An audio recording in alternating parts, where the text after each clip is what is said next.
വീടുകൾ അലങ്കാരത്തിൻ്റെ ഭാഷയാണ് സംസാരിക്കുന്നത്, അല്ല അഹങ്കാരത്തിൻ്റെ അല്ല എന്ന് പറയും. പ്രത്യേകിച്ച് ഇപ്പോൾ നമ്മൾ വാസ്തുശാസ്ത്രം പറയുമ്പോൾ തന്നെ പ്രപഞ്ചം എന്നുള്ള വാക്ക് ഉപയോഗിക്കുമ്പോൾ വാസ്തുശാസ്ത്രം പലപ്പോഴും ഭൂമിയെ മാത്രമാണ് ചിന്തിക്കുന്നത്. കൃത്യം ഈസ്റ്റ് തന്നെ ഫേസ് ചെയ്ത് വയ്ക്കണം. അത് അവിടെ ഒരു 20 ഡിഗ്രി മാറ്റം ഉണ്ടെങ്കിൽ 20 ഡിഗ്രിയിൽ കൂടുതൽ മാറിക്കഴിഞ്ഞാൽ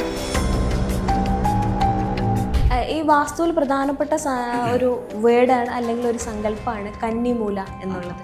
കന്നിമൂല എന്നുള്ളത് ശരിക്കും ആളുകൾക്ക് ഇപ്പോഴും ക്ലിയർ അല്ലാത്ത ആൾക്കാരുണ്ടെന്ന് എനിക്ക് തോന്നിയിട്ടുണ്ട്. അപ്പോൾ അത് ഏത് സ്പേസ് ആയാലും, ഇപ്പോൾ നിങ്ങൾ ഫ്ലാറ്റ് എടുത്താലും ശരി, നിങ്ങളൊരു മുറി എടുത്താലും ശരി, എല്ലായിടത്തും വാസ്തുബലി 3 തവണ ചെയ്യണം എന്നാണ് ശരിക്കും പറഞ്ഞാൽ. അതിനുവേണ്ടി മാത്രം പട്ടി വളർത്തുന്ന ആൾക്കാരെ എനിക്കറിയാം. എന്തെങ്കിലും ദോഷമുണ്ടെങ്കിൽ പട്ടി എടുത്തുകൊണ്ട് പോയിക്കോളും. ഈ വാസ്തുവും മരണവും തമ്മിൽ ബന്ധമുണ്ടോ? അപ്പം അങ്ങനെ വരുമ്പം ഒരാൾ ചോദിച്ചു എൻ്റെ അടുത്ത്, ഈ പ്രളയം വന്നപ്പോൾ വാസ്തുപരമായിട്ട് വെച്ച വീടൊക്കെ നശിപ്പിച്ചു. ഇപ്പം പട്ടികൾ വളർത്തുന്നവരുണ്ട്. പട്ടികൾ വളർത്തുന്ന സ്ഥലത്ത് പട്ടികൾക്കും സ്ഥാനം കൃത്യമായിട്ടുണ്ട്. ചിലർക്ക് മീൻ വളർത്തി കഴിഞ്ഞാൽ ദോഷം വരാറുമുണ്ട്. പലപ്പോഴും ഇത് ഇന്ന ആളുടെ കയ്യിൽ നിന്നല്ലേ വാങ്ങിച്ചത്, അല്ലെങ്കിൽ ഫിസിക്കലി ഹാൻഡിക്യാപ്ഡ് ആളുടെ കയ്യിൽ നിന്നാണല്ലോ വാങ്ങിച്ചതെന്നൊക്കെ എനിക്ക് പറയാൻ പറ്റിയിട്ടുണ്ട്. നമ്മുടെ ജീവിതത്തിനെ സ്വാധീനിക്കാൻ വാസ്തുവിന് കഴിയും. അതുകൊണ്ട് തന്നെ പല പൊസിഷനുകളും നമ്മൾ നിശ്ചയിക്കേണ്ടതായിട്ടുണ്ട്. കിണറിൻ്റെ പൊസിഷൻ നിശ്ചയിക്കണം, സെപ്റ്റിക് ടാങ്കിൻ്റെ പൊസിഷൻ നിശ്ചയിക്കണം, ഗേറ്റിൻ്റെ പൊസിഷൻ. അപ്പോൾ വാസ്തുപുരുഷനെ ഇഗ്നോർ ചെയ്തുകൊണ്ടൊരു വാസ്തു ഇല്ല നമുക്ക്. ഹോം അപ്ലയൻസ് വാങ്ങാൻ ഒരിടത്ത്, ക്രോക്കറി വാങ്ങാൻ വേറൊരിടത്ത്, ഗാഡ്ജറ്റ്സ് വാങ്ങാൻ വേറെ എവിടെയോ ഒരിടത്ത്. അതെ, എന്തിനെങ്ങനെ പലയിടത്ത് ഓടണം? മൈജി ഫ്യൂച്ചർ ഉണ്ടല്ലോ. മൊബൈൽ ഫോൺ മുതൽ ഹോം അപ്ലയൻസസ് വരെ എല്ലാം ഒരിടത്ത്, ഏറ്റവും കുറഞ്ഞ EMI. അങ്ങനെയാണെങ്കിൽ ഏറ്റവും കുറഞ്ഞ വില. ആഹാ, എന്നാ ഏറ്റവും കൂടുതൽ ഓഫറുകൾ. MyG future, experience the next. MyG ആണ് ഫ്യൂച്ചർ. ഹായ്, ഹലോ, നമസ്കാരം. ഇന്ന് എന്നോട് ഇപ്പോൾ ഉള്ളത് വാസ്തുശാസ്ത്ര വിദഗ്ധൻ എഞ്ചിനീയറുമായിട്ടുള്ള ഉണ്ണികൃഷ്ണൻ സാറാണ്. സർ, നമസ്കാരം. നമസ്കാരം. ഓക്കെ, ഒരു വാസ്തു എന്നൊക്കെ പറയുമ്പോഴത്തേക്കും ആദ്യം ജനങ്ങളുടെ മനസ്സിലേക്ക് വരുന്നത് വാസ്തു ഒരു ഹിന്ദുമത വിശ്വാസവുമായി ബന്ധപ്പെട്ടിട്ടുള്ള ഒരു കാര്യമാണോ എന്നുള്ളതാണ്. നമുക്ക് അതിൽ നിന്ന് തന്നെ തുടങ്ങാം. വാസ്തു എല്ലാവർക്കും നോക്കാൻ പറ്റുമോ, അതോ ഒരു പ്രത്യേക മതവിഭാഗത്തുള്ള ആൾക്കാർക്ക് മാത്രമേ പറ്റുള്ളൂ?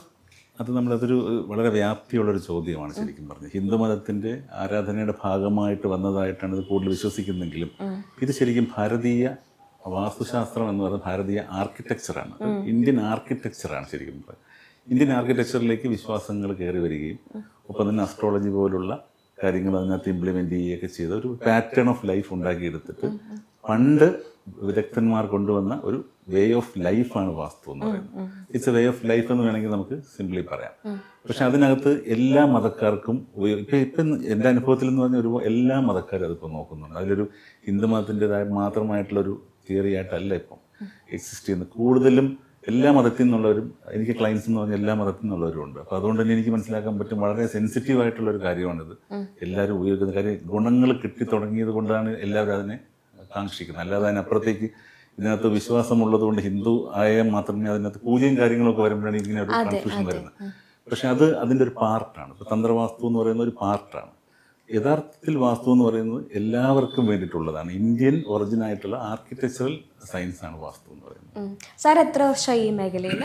ഞാൻ 25ാമത്തെ വർഷമാണ് ഞാൻ എഞ്ചിനീയറിംഗ് മേഖലയിൽ തന്നെ 25ാമത്തെ എൻ്റെ സിൽവർ ജൂബിലി ഇയറാണ് ആസ് എൻ എഞ്ചിനീയർ. അപ്പം ഞാൻ എഞ്ചിനീയറിംഗ് തുടങ്ങിയ കാലം മുതലേ വാസ്തുവും പാരലലി ഞാൻ അതിൽ റിസർച്ച് ചെയ്യുന്ന ഒരാളാണ്. 25 വർഷമായിട്ട് ട്രഡീഷണൽ ആയിട്ടുള്ള ഈ ആർക്കിടെക്ചറൽ സയൻസിൻ്റെ റിസർച്ച് ചെയ്തതിൻ്റെ ഭാഗമായിട്ട് അതിൻ്റെ ഗുണങ്ങൾ എൻ്റെ ക്ലയൻസിന് വേണ്ടിയിട്ട് ഞാൻ കൊടുക്കുകയും അത് എനിക്ക് അനുഭവത്തിൽ ബോധ്യമാവുകയും ചെയ്തുകൊണ്ടാണ് അത് പ്രാക്ടീസ് ചെയ്യുന്നത്. ഈ റിസർച്ച് എന്നൊക്കെ പറയുമ്പോഴത്തേക്കും ബേസിക്കലി എഞ്ചിനീയർ ആണ്, പ്ലസ് റിസർച്ച്, വാസ്തുവിൽ റിസർച്ച് എന്നൊക്കെ പറയുമ്പോൾ അത് എന്താണെന്ന് ആളുകൾക്ക് മനസ്സിലാവില്ല, അല്ലെങ്കിൽ ക്ലാരിറ്റി ഉണ്ടാവില്ല. അതെ, ശരിക്കും പറഞ്ഞ റിസർച്ച് എന്ന് ഞാൻ ഉദ്ദേശിച്ചത് ഇതിൻ്റെ വ്യാപ്തിയുള്ള പഠനം. ഇത് ശരിക്കും പറഞ്ഞാൽ ഇത് സ്കാറ്റേർഡ് നോളജാണ്. ഒരുപാട് ടെക്സ്റ്റ് ബുക്കുകളിലായിട്ട് കിടക്കുന്ന കാര്യങ്ങളാണ്. ഇതൊരു പ്രത്യേക ടെക്സ്റ്റ് ബുക്ക് എടുത്തു വെച്ച് ഇങ്ങനെ പഠിക്കാം. അപ്പോൾ മനുഷ്യാലയ ചന്ദ്രിക, മയമതം, സമരാങ്കണ സൂത്രധാര, രാജവല്ലഭം, ഇങ്ങനെ ഒരുപാട് ടെക്സ്റ്റ് ബുക്കുകളുടെ കളക്ഷനാണിത്. ഇതിൽ നിന്ന് നമ്മൾ അതിനെ ക്രോഡീകരിച്ച് നമുക്ക് ആപ്ലിക്കേഷൻ ലെവലിൽ ഇംപ്ലിമെൻ്റ് ചെയ്യാൻ കണക്കാക്കിയിട്ട് നമ്മളതിനെ കൊണ്ടുവരികയാണ് ചെയ്യുന്നത്, ആ പാറ്റേൺ. പക്ഷേ ഇതിനകത്ത് ഭൂരിഭാഗം ടെക്സ്റ്റുകളിലും പല കാര്യങ്ങളും സെയിം തന്നെയാണ്. പക്ഷേ ഇത് പലയിടത്തായിട്ട് പല സ്ഥലത്ത് പ്രാക്ടീസ് ചെയ്തുകൊണ്ടിരുന്നിട്ടുള്ള കാര്യങ്ങളാണ്. അപ്പോൾ അത് ഇന്ത്യയുടെ തന്നെ പല ഭാഗത്ത്, ഇപ്പം മനുഷ്യാലയ ചന്ദ്രികയാണ് നമ്മുടെ കേരളത്തിൽ പ്രാക്ടീസ് ചെയ്തുകൊണ്ടിരുന്നത്. നോർത്തിലോട്ടൊക്കെ മാനസാരമാണ് പ്രാക്ടീസ്. അങ്ങനെ ഓരോ റീജിയണിലും വാസ്തു പ്രാക്ടീസ് ചെയ്യുന്നത് ഓരോ സ്റ്റാൻഡേർഡ് ടെക്സ്റ്റ് ബുക്കിനെ ബേസ് ചെയ്തിട്ടാണ്. അത് ഇതെല്ലാം കൂടെ നമ്മൾ കമ്പൈൻ ചെയ്തിട്ടാണ് ഇപ്പോൾ ഇന്ത്യൻ വാസ്തു ഇവോൾവ് ചെയ്ത് വരുന്നത്. ബേസിക്കലി ഒരു 2000 ആണ്ട് വരെ ആളുകൾക്ക് ഇത് ആദ്യം അറിയില്ലായിരുന്നു. പക്ഷേ അതിനുശേഷമാണ് ഇതിൻ്റെ ഒരു ഗ്രോത്ത് വരുന്നത്. കാര്യം ഇതിൻ്റെ ഒരു വ്യാപ്തി ആളുകളിലേക്ക് എത്തുന്നത് അതിന് ശേഷമാണ്. അതൊരു ചിലർ പറയും അതൊരു അന്ധവിശ്വാസമാണെന്ന് പറയാറുണ്ട്. പക്ഷെ അങ്ങനെ ഞാൻ പറഞ്ഞു കേട്ടിട്ടുണ്ട്. അതെ, അന്ധവിശ്വാസം അല്ല അത്. അതാണ് ആദ്യം മനസ്സിലായി. ഇതിനെ ശരിക്കും പറയുന്നത് നമുക്ക് പ്രൂവ് ചെയ്യാനായിട്ട് സയന്റിഫിക്കലി, സയൻസ് എന്ന് പറയുന്നത് നമുക്ക് പ്രൂവ് ചെയ്യാൻ പറ്റുമല്ലോ, അതുപോലെ പ്രൂവ് ചെയ്തെടുക്കാൻ പറ്റുന്ന ഒരു ശാസ്ത്രമൊന്നുമല്ല. ഇതൊരു ട്രീറ്റീസാണ്. അപ്പോൾ അതിനകത്തൊരു കളക്ഷൻ ഓഫ് നോളജ്. ഇതിനെ അനുഭവത്തിൽ മാത്രമേ അത് ഒരാൾക്ക് അത് ഇപ്പോൾ ഒരു കാര്യം ഇങ്ങനെയാണ് എന്ന് പറഞ്ഞാൽ അത് ചെയ്ത് കഴിഞ്ഞാൽ മാത്രമേ അതിൽ നിന്ന് നമുക്ക് മനസ്സിലാവുള്ളൂ അത് ശരിയോ തെറ്റോ എന്നൊക്കെ ഉള്ളത്. അല്ലാതെ ജസ്റ്റ് ഇങ്ങനെ ഒരു കുറേ ആളുകളുടെ അനുഭവത്തിന്റെ കളക്ഷൻ ഇതിനകത്തുണ്ട് എന്ന് വേണം പറയാം. ഈ വാസ്തുവിൽ പ്രധാനപ്പെട്ട ഒരു വേർഡാണ് അല്ലെങ്കിൽ ഒരു സങ്കല്പമാണ് കന്നിമൂല എന്നുള്ളത്. കന്നിമൂല എന്നുള്ളത് ശരിക്കും ആളുകൾക്ക് ഇപ്പോഴും ക്ലിയർ അല്ലാത്ത ആൾക്കാരുണ്ടെന്ന് എനിക്ക് തോന്നിയിട്ടുണ്ട്. എന്താണ് ഈ കന്നിമൂല സങ്കല്പം? കന്നിമൂല സങ്കല്പം എന്ന് പറയുന്നത് സൗത്ത് വെസ്റ്റ് കോർണറാണ് ഈ കന്നിമൂല എന്ന് പറയുന്നത്. ഒരു പ്ലോട്ടിൽ നമ്മൾ വലിയൊരു വീട് ഡിസൈൻ ചെയ്യുമ്പോൾ വീടിൻ്റെ സൗത്ത് വെസ്റ്റ് കോർണറിനെയാണ് കന്നിമൂല എന്ന് പറയുന്നത്. ഈ കന്നിമൂല എന്ന് പറയുന്നത് ഒരു ഇമോഷണൽ സെൻറ്റർ ആയിട്ടാണ് വാസ്തു കാണുന്നത്. നമ്മുടെ റിലേഷൻഷിപ്പിൻ്റെ ഒരു സെൻറ്റർ. അതാണ് ആ ഒരു കന്നിമൂലയുടെ ഒരു പ്രസക്തി എന്ന് പറയുന്നത്. പക്ഷെ അത് പേടിപ്പിക്കാനായിട്ട് പല ആളുകളും പലതും പറയുന്നത് കന്നിമൂലയ്ക്ക് അങ്ങനെ സംഭവിച്ചു കഴിഞ്ഞാൽ ഇങ്ങനെ ദോഷം സംഭവിക്കും. അങ്ങനെയല്ല അത് നോക്കിക്കാണേണ്ടത്. കന്നിമൂല എന്ന് പറയുന്നത് നമ്മൾ കന്നി എന്ന് ഞാൻ ഈ ജ്യോതിശാസ്ത്രത്തിൽ ആ കന്നി രാശിയിൽ വരുന്നതുകൊണ്ടാണ് അത് കന്നിമൂല എന്ന് പേര് വന്നത്. ശരിക്കും പറഞ്ഞാൽ നിരവധി കോണം എന്നാണ് നമ്മൾ പറയുന്നത്. നിരവധി കോണം, നിരവധി കോണം എന്ന് പറയും. നിരവധി കോണം എന്ന് പറഞ്ഞു കഴിഞ്ഞാൽ നിരവധി എന്ന് പറഞ്ഞ ദേവതയുടെ സ്ഥാനമായിട്ടാണ് കാണുന്നത്. പിന്നെ അതിനെ നമുക്ക് പിതൃക്കളുടെ സ്ഥാനമായിട്ട് നമ്മളത് കാണുന്നുണ്ട്. അതുകൊണ്ടാണ് അത് വളരെ സെൻസിറ്റീവ് ആയിട്ടൊരു ഏരിയ ആയിട്ട് നമ്മൾ കാണുന്നത്. ഇപ്പം ബേസിക്കലി വാസ്തു പറയുന്നത് വെച്ചാൽ കന്നിമൂല അടഞ്ഞു കിടക്കണം എന്ന് പറയും. കന്നിമൂല അടഞ്ഞു കിടന്നില്ല എന്നുണ്ടെങ്കിൽ വെൽത്ത് ലോസ് പറയും, റിലേഷൻഷിപ്പ് പ്രോബ്ലംസ് വരും. അങ്ങനെ കന്നിമൂല അടഞ്ഞു കിടക്കുക, മാക്സിമം വെയിറ്റ് വരേണ്ട ഒരു ഏരിയ അല്ലെങ്കിൽ ഹൈറ്റ് വരേണ്ട ഒരു ഏരിയ ആയിട്ടാണ് കന്നിമൂലയെ കാണുന്നത്. പിന്നെ കന്നിമൂല ടോയ്ലറ്റ് പാടില്ല എന്നും പാടുണ്ടെന്ന് രണ്ട് അഭിപ്രായമുണ്ട്. അപ്പം അങ്ങനെ കുറച്ച് കാര്യങ്ങൾ അതിനകത്ത് ഡീറ്റെയിൽ ആയിട്ട് പോയി കഴിഞ്ഞാൽ കന്നിമൂലയിൽ എന്താവാം എന്നൊക്കെ ചോദിച്ചു കഴിഞ്ഞാൽ ഇപ്പം മനുഷ്യാലയ ചന്ദ്രിക എന്ന് പറയുന്ന ടെക്സ്റ്റ് ബുക്ക് പറയുന്നത് സൂതികാഗ്രഹം എന്നാണ്. സൂതികാഗ്രഹം പറഞ്ഞാൽ പണ്ടത്തെ കാലത്ത് ഈ പ്രസവ ശുശ്രൂഷയ്ക്ക് നഴ്സിങ്ങിന് വേണ്ടിയിട്ട് കൊണ്ട് കൊടുക്കുന്ന റൂമാണ് ഈ കന്നിമൂല. അപ്പൊ പിന്നെ അതിനെ പലരും ശുദ്ധതയുടെ സ്ഥാനമാണെന്നും ചിലർ പൂജാമുറി വയ്ക്കുന്നുണ്ട്. പൂജാമുറിയുടെ സ്ഥാനം അല്ല കന്നിമൂല. ശരിക്കും ബേസിക്കലി കന്നിമൂല എന്ന് പറയുന്നത് ഒരു ക്ലോസ് സ്പേസ് ആയിരിക്കണം. നമ്മുടെ ഇമോഷണൽ സെന്ററാണ്, സ്കിൽഡ് സെന്റർ എന്നാണ് പറയുന്നത്. നിരുദ്ധം ശാസ്ത്രാകാരം എന്നാണ് പ്രമാണം. അതായത് ശസ്ത്രങ്ങൾ വയ്ക്കുന്ന സ്ഥലം, നമ്മുടെ തൊഴിലുമായി ബന്ധപ്പെട്ടുള്ള കാര്യങ്ങൾ ചെയ്യേണ്ട സ്ഥലമായിട്ടാണ് കന്നിമൂല കാണുന്നത്. ഇപ്പൊ ഒരു വീട് വെക്കുമ്പോൾ കന്നിമൂലയുടെ പൊസിഷൻ എവിടെയായിരിക്കും? ഇപ്പം ഓരോന്നിനും ഓരോ പൊസിഷൻ. ഇപ്പൊ പൂജാമുറിക്ക് ഒരു പൊസിഷൻ, അടുക്കളയ്ക്ക് ഒരെണ്ണം, ഡൈനിങ് ഹാളിൽ അങ്ങനെയൊക്കെ ഉണ്ട്. അപ്പൊ ഈ കന്നിമൂലയുടെ പൊസിഷൻ എവിടെയാണ്? കന്നിമൂലയിൽ ഇപ്പൊ ഓൾ ഓവർ ഇന്ത്യ ഇപ്പൊ നമ്മൾ ഫോളോ ചെയ്യുന്ന കൺവെൻഷന് കന്നിമൂല എന്ന് പറയുന്നത് മാസ്റ്റർ ബെഡ്റൂം ആയിട്ടാണ് കാണുന്നത്. അത് എന്തുകൊണ്ടെന്ന് വെച്ച് കഴിഞ്ഞാൽ മാസ്റ്റർ ബെഡ്റൂം ഈ റിലേഷൻഷിപ്പ് സെന്റർ ഞാൻ നേരത്തെ പറഞ്ഞു. ഈ റിലേഷൻഷിപ്പ് സെന്റർ ആയതുകൊണ്ട് ഈ ഭാര്യ ഭർത്തൃ ബന്ധം കൃത്യമായിട്ട് അവരുടെ റിലേഷൻ മെയിൻറ്റെയിൻ ചെയ്ത് പോകാൻ ഗ്രഹനാഥിയും അവരുടെ ബെഡ്റൂമായിട്ട് ഉപയോഗിക്കണം എന്നുള്ളത് കൊണ്ടാണ് മാസ്റ്റർ ബെഡ്റൂം എന്നുള്ള കോൺസെപ്റ്റ് അവിടെ കൊണ്ടുവന്നിരിക്കുന്നത്. അപ്പോൾ ഇമോഷണൽ, അപ്പോൾ അത് ശ്രദ്ധിക്കേണ്ട കാര്യം കന്നിമൂല നമ്മൾ ചെയ്തിപ്പോൾ ഫ്ലാറ്റിലൊക്കെ കന്നിമൂല ചെയ്തിട്ട് കന്നിമൂലയിൽ ഒരു ബാൽക്കണി വെച്ച് കൊടുത്തു കഴിഞ്ഞാൽ അവിടെ കന്നിമൂല ഓപ്പണായി. അപ്പോൾ അത് ശ്രദ്ധിക്കണം നമ്മൾ. ഫ്ലാറ്റിലൊക്കെ നമ്മൾ ശ്രദ്ധിക്കേണ്ട വാസ്തുവാണ്. കാര്യം കന്നിമൂല ഇപ്പോൾ എല്ലാ ഫ്ലാറ്റുകളിലും കന്നിമൂലയിൽ എല്ലാ ഫ്ലാറ്റിലും മാസ്റ്റർ ബെഡ്റൂം ആയിരിക്കും കന്നിമൂല കൊടുത്തിരിക്കുന്നത്. ശരിക്കും ഫ്ലാറ്റുകളിൽ അങ്ങനെ കന്നിമൂല നോക്കാറുണ്ടോ എന്നുള്ള വലിയ സംശയമാണ്. നമ്മൾ മനസ്സിലാക്കേണ്ട വാസ്തു എന്ന് പറയുന്ന ഒരു സ്പേസ്, നമ്മുടെ ഒരു സ്പേസ് തിയറിയാണ് ശരിക്കും പറഞ്ഞാൽ. ഫോം ആൻഡ് ആർക്കിടെക്ചറിൽ നമ്മൾ പറയും ഫോം ആൻഡ് സ്പേസ് തിയറി എന്ന് പറയും. അപ്പം നമ്മളിവിടെ ഇരിക്കുന്നെങ്കിൽ നമ്മുടെ ചുറ്റുമുള്ള സ്പേസിനെയാണ് നമ്മൾ വാസ്തു എന്ന് പറയുന്നത്. ആ സ്പേസ് ആണ് വാസ്തു. നമ്മൾ ജീവിക്കുന്ന സ്പേസ് നമ്മളിൽ ഇമ്പാക്ട് ഉണ്ടാക്കും എന്നാണ് വാസ്തുവിന്റെ തിയറി. അപ്പോൾ അത് ഏത് സ്പേസ് ആയാലും, ഇപ്പം നിങ്ങൾ ഫ്ലാറ്റ് എടുത്താലും ശരി, നിങ്ങളൊരു മുറി എടുത്താലും ശരി, എല്ലായിടത്തും വാസ്തുവുണ്ട്. അതാണ് നമ്മൾ മനസ്സിലാക്കേണ്ടത്. വീട് മൊത്തത്തിലെടുത്താൽ വാസ്തുവുണ്ട്, ഫ്ലാറ്റിന്റെ അപ്പാർട്ട്മെന്റ് കോംപ്ലക്സ് മുഴുവനായിട്ട് എടുക്കുമ്പോൾ അതിനൊരു വാസ്തുവുണ്ട്. പക്ഷേ ബേസിക്കലി ഒരാൾ ഫ്ലാറ്റ് വാങ്ങിക്കുമ്പോൾ എല്ലാം നോക്കാനൊന്നും പറ്റില്ല. സ്വാഭാവികമായിട്ട് അയാൾ എന്ത് ചെയ്യും? അയാളുടെ ഫ്ലാറ്റിന്റെ വാസ്തു കൃത്യമായിട്ട് നോക്കിയാൽ ഇന്റീരിയറിൽ നമുക്കകത്ത് അതെങ്ങനെയാണ് ലേഔട്ട് ചെയ്തിരിക്കുന്നത്, നമ്മുടെ എൻട്രി എങ്ങനെയാണ്, അതിൻ്റെ പ്രത്യേക പോയിന്റുകളുണ്ട്. ആ പോയിന്റുകളിൽ എങ്ങനെയാണ് അത് ചെയ്യുന്നത്, ആ രീതിയിൽ നമുക്കതിനെ വാസ്തു അതിനകത്ത് ഇംപ്ലിമെന്റ് ചെയ്യാൻ പറ്റും. അങ്ങനെ പറ്റും അല്ലേ? ഇപ്പം ചില സ്ഥലങ്ങളിലൊക്കെ പറയും, അല്ലെങ്കിൽ കുറേ ഹിന്ദുമതവുമായി ബന്ധപ്പെട്ടിട്ടാണ് കൂടുതലും പറയുന്നത്, ചില മരണങ്ങൾ സംഭവിച്ചു കഴിഞ്ഞാൽ വീടിരിക്കുന്ന വാസ്തു ശരിയല്ല എന്നോട് സംസാരം കേട്ടിട്ടുണ്ട്. അങ്ങനെ വരും. ഈ വാസ്തുവും മരണവും തമ്മിൽ ബന്ധമുണ്ടോ? വാസ്തുവും ജീവിതവുമായി ബന്ധമുണ്ടെങ്കിൽ വാസ്തു മരണവുമായി ബന്ധമുണ്ടല്ലോ. അത് തന്നെയാണ് നമ്മൾ മനസ്സിലാക്കേണ്ടത്. നമ്മുടെ ജീവിതത്തിനെ സ്വാധീനിക്കാൻ വാസ്തുവിന് കഴിയും. അതുകൊണ്ട് തന്നെ നമ്മുടെ മരണവും നമ്മുടെ കാര്യങ്ങൾക്കും എല്ലാം വാസ്തുവുമായി ബന്ധമുണ്ട്. പക്ഷെ അതൊരു ഫിയർ ഫാക്ടറായിട്ട് നമ്മൾ ഉപയോഗിക്കുമ്പോഴാണ് അതിനകത്തൊരു ഡേഞ്ചർ ഇരിക്കുന്നത്. കാര്യം വാസ്തു ഇപ്പോൾ 50 വർഷമായി ഒരാൾ താമസിക്കുന്ന ഒരു വീട്ടിൽ ഒരു വാസ്തു കൺസൾട്ടന്റ് പോയിട്ട് പറയണം നാളെ നിങ്ങൾ മാറി താമസിച്ചില്ലെങ്കിൽ നിങ്ങൾ മരിച്ചു പോകും എന്ന് പറഞ്ഞാൽ അതിനകത്തൊരു യുക്തിയില്ല. നമ്മൾ ശ്രദ്ധിക്കേണ്ട ഒരു കാര്യം എന്ന് വെച്ചാൽ ഈ 50 വർഷമായിട്ട് അയാൾ ജീവിക്കുകയാണ്. അപ്പോൾ അയാളുടെ ജീവിതം മൊത്തത്തിൽ നമ്മൾ അസസ് ചെയ്ത് നോക്കുമ്പോൾ അയാളുടെ ഗ്രോത്ത് പാറ്റേൺ എങ്ങനെയാണ്, അയാളുടെ ലൈഫ് എങ്ങനെയായിരുന്നു എന്നൊക്കെ നമുക്ക് നോക്കിക്കഴിഞ്ഞാൽ ആ വീടിൻ്റെ വാസ്തുവുമായി അതിന് കണക്ഷനുണ്ട്. അപ്പോൾ അതുകൊണ്ട് ഒരു സുപ്രഭാതത്തിൽ പെട്ടെന്ന് വന്നിട്ട് അത് മാറിയ ആ ദോഷം മാറും എന്നല്ല നമ്മൾ പറയേണ്ടത്. അവിടെ അസസ് ചെയ്തിട്ട് എന്തെങ്കിലും എനർജി ഇഷ്യൂസ് ഉണ്ടെങ്കിൽ ഇയാൾക്ക് ഇനി ഫർദർ ഇയാളുടെ ലൈഫിൽ എങ്ങനെ നമുക്ക് ചേഞ്ച് കൊണ്ടുവരാമെന്നാണ് നമ്മൾ നോക്കുന്നത്. പിന്നെ ഈ മരണം എന്ന് പറഞ്ഞ സാധാരണഗതിയിൽ ചില പ്രത്യേക പോയിന്റ്സുകൾ വാസ്തു പറയുന്നുണ്ട്. ഇത് സംഭവിച്ചു കഴിഞ്ഞാൽ ഇതുപോലുള്ള പ്രശ്നങ്ങൾ വരാറുണ്ട്. അത് ബേസിക്കലി കിണറിൻ്റെ സ്ഥാനം അങ്ങനെയുള്ള കാര്യങ്ങളിലാണ് കൂടുതലും. സെപ്റ്റിക് ടാങ്കിൻ്റെ സ്ഥാനം ഇതെല്ലാം വളരെ ഇമ്പോർട്ടൻ്റ് ആണ്. വാസ്തു എന്ന് പറയുന്ന വീടിൻ്റെ പ്ലാനിങ് മാത്രമല്ല, അതിൻ്റെ സ്പേസ് യൂട്ടിലൈസേഷൻ. ഇപ്പം ഒരു മണ്ഡലം എന്ന് നമ്മൾ പറയും വാസ്തു. അതായത് വസ്തു നമ്മൾ വീട് ഇരിക്കുന്ന ആ ഒരു സ്പേസ് ഡിഫൈൻ ചെയ്തെടുക്കുന്ന ആ സ്പേസിനുള്ളിൽ പല പൊസിഷനുകളും നമ്മൾ നിശ്ചയിക്കേണ്ടതായിട്ടുണ്ട്. കിണറിൻ്റെ പൊസിഷൻ നിശ്ചയിക്കണം, സെപ്റ്റിക് ടാങ്കിൻ്റെ പൊസിഷൻ നിശ്ചയിക്കണം, ഗേറ്റിൻ്റെ പൊസിഷൻ, ഇതെല്ലാം വാസ്തുവിൽ ഉൾപ്പെടുന്നതാണ് ശരിക്കും. ഇതൊരു ഹോൾസം ആയിട്ട് വേണം നമ്മൾ കാണാൻ. അല്ലാതെ ജസ്റ്റ് ഒരു സ്ഥലത്തൊരു വീടിൻ്റെ പല മുറികൾ കറക്റ്റ് സ്ഥാനത്തിരിക്കുന്നു എന്നൊരു വാസ്തു ശരിയായിക്കൊള്ളണമെന്നില്ല. മൊത്തത്തിൽ അത് നമ്മൾ നോക്കും. പിന്നെ ഭൂമിയുടേതായിട്ടുള്ള ചില കർമ്മദോഷങ്ങളും പ്രശ്നങ്ങളും ഒക്കെ ഉണ്ടാവും. അത് അസസ് ചെയ്യുക എന്ന് പറയുന്നത് വളരെ പ്രായോഗികമായിട്ട് വളരെ ബുദ്ധിമുട്ടുള്ളൊരു കാര്യമാണ്. കാരണം ആ ഭൂമി ഉപയോഗിച്ചുകൊണ്ടിരിക്കുന്ന ആളുകൾ ഇപ്പം സ്ഥിരമായി ഒരു സ്ഥലത്ത് ഇറച്ചി വെട്ട് നടക്കുന്നു എന്ന് വെച്ചോ, അവിടെ ആ എനർജി അവിടെ കാണും. ഈ സ്ഥലം പിന്നെ ഒരാൾ വാങ്ങിയിട്ട് അവിടെ വീട് വയ്ക്കാൻ ശ്രമിച്ചു കഴിഞ്ഞാൽ എന്ത് സംഭവിക്കും? നമുക്ക് ലോജിക്കലി ചിന്തിക്കാവുന്നുള്ളൂ. ഈ എനർജി ഇപ്പം ഈ ജീവികളെ നമ്മൾ നെഗറ്റീവ് എനർജി അവിടെ അക്യൂമുലേറ്റ്, അതിനെ മാറ്റണം. പിന്നെ മാറ്റിയാൽ മാത്രമേ ഒരാൾക്ക് അവിടെ താമസിക്കാൻ പറ്റുള്ളൂ. ഇതൊക്കെയാണ് അതിനകത്ത് നമ്മൾ ശ്രദ്ധിക്കേണ്ട കാര്യം. പിന്നെ ഈ നെഗറ്റീവ് ആക്ടിവിറ്റീസിലൂടെ അതിന് കർമ്മദോഷം എന്ന് പറയുമ്പോൾ പറയില്ലേ, ഭൂമിയുടെ കർമ്മദോഷങ്ങളെയാണ് നമ്മൾ ചിലപ്പോൾ അഡ്രസ്സ് ചെയ്യുന്നത്. പക്ഷേ ആസ് സച്ച് ഭൂമി എന്ന് പറഞ്ഞ പരിശുദ്ധയാണ്. ഭൂമി അമ്മയെപ്പോലെ കാണണം എന്നാണ്. ഭൂമിയിൽ കർമ്മദോഷങ്ങൾ വരുമ്പോഴാണ് ഭൂമി ദോഷമായി മാറുന്നത്. അതായത് അവിടെ ജീവിക്കുന്ന മനുഷ്യരുടെ കയ്യിലുള്ളതാണ് ഈ കർമ്മം. അതാണ് ആ കർമ്മം. അവിടെ ജീവിച്ചിരുന്ന ആളുകളെ അനുസരിച്ചിരിക്കും അവിടുത്തെ ഭൂമിയുടെ കർമ്മദോഷം എന്ന് പറയുന്നത്. അപ്പോൾ അത് നമ്മൾ ശ്രദ്ധിക്കണം. ചില സമയത്ത് ഭയങ്കര പാടാണ് അത് അസസ് ചെയ്യാനായിട്ട്. കാര്യം ഒരു പ്ലോട്ട് വാങ്ങിക്കുമ്പോൾ അത് ആരൊക്കെയായിരുന്നു അവിടെ താമസിച്ചിരുന്നൊക്കെ അന്വേഷിക്കാനൊക്കെ പ്രയാസം. പക്ഷെ നമുക്കതിന് സ്പിരിച്വൽ ടൂൾസ് ഉണ്ട് കണ്ടുപിടിക്കാനായിട്ട്. അതിൽ ലോജിക്കലി എക്സ്പ്ലെയിൻ ചെയ്ത് പ്രൂവ് ചെയ്യാൻ പറ്റുന്ന കാര്യങ്ങളല്ല. പക്ഷെ സ്പിരിച്വൽ ടൂൾസ് വെച്ച് ഞാൻ കണ്ടുപിടിക്കാറുണ്ട്. കണ്ടുപിടിച്ചിട്ട് അത് അസസ് ചെയ്തിട്ട് പറയാറുമുണ്ട്. പലപ്പോഴും ഇത് ഇന്ന ആളുടെ കയ്യിൽ നിന്നല്ലേ വാങ്ങിച്ചത്, അല്ലെങ്കിൽ ഫിസിക്കലി ഹാൻഡിക്യാപ്ഡ് ആയിട്ട് ഒരാളുടെ കയ്യിൽ നിന്നാണല്ലോ വാങ്ങിച്ചതെന്നൊക്കെ എനിക്ക് പറയാൻ പറ്റിയിട്ടുണ്ട്. അത് നമ്മൾ അത് ദിവ്യത്വമായിട്ട് ഞാൻ കാണുന്നില്ല. അതിന് നമ്മളുടെ ഇതിൽ ഇൻവോൾവ് ചെയ്യുമ്പോൾ നമുക്ക് കിട്ടുന്ന ചില ഇൻക്ലൂഷനുണ്ട്. അതാണ് നമ്മൾ അപ്ലൈ ചെയ്യുന്നത്. സാറിന് മറ്റേ ജ്യോതിഷവും വശമുണ്ടോ? ജ്യോതിഷം വശമുണ്ട്. പക്ഷെ ഞാൻ ജ്യോതിഷം പ്രാക്ടീസ് ചെയ്യുന്നില്ല. ജ്യോതിഷത്തിന്റെ ഒരു ബേസിക് കാര്യങ്ങൾ നമുക്കറിയാതെ ഇത് വാസ്തു നമുക്ക് മുന്നോട്ട് കൊണ്ടുപോകാൻ പറ്റില്ല. ആ ഒരു ബേസിക് ആയിട്ടുള്ള കാര്യങ്ങൾ അറിയാം. ഈ അതേപോലെ തന്നെ ഞാൻ കണ്ടിട്ടുള്ളത് ഈ കുഴൽക്കിണർ അല്ലെങ്കിൽ കിണറൊക്കെ കുഴിക്കാൻ വരുമ്പോൾ ഒരു ബൗളിൽ ഇങ്ങനെ വെള്ളം കൊണ്ടുപോയിട്ട് ഇങ്ങനെ തെറിക്കും പുറത്തേക്ക്. അതായത് ഈ വെള്ളം ഉള്ള സ്ഥലത്ത് ചെല്ലുമ്പോൾ വെള്ളം പുറത്തേക്ക് തെറിക്കുന്നു എന്നൊക്കെ ഉള്ളതാണ്.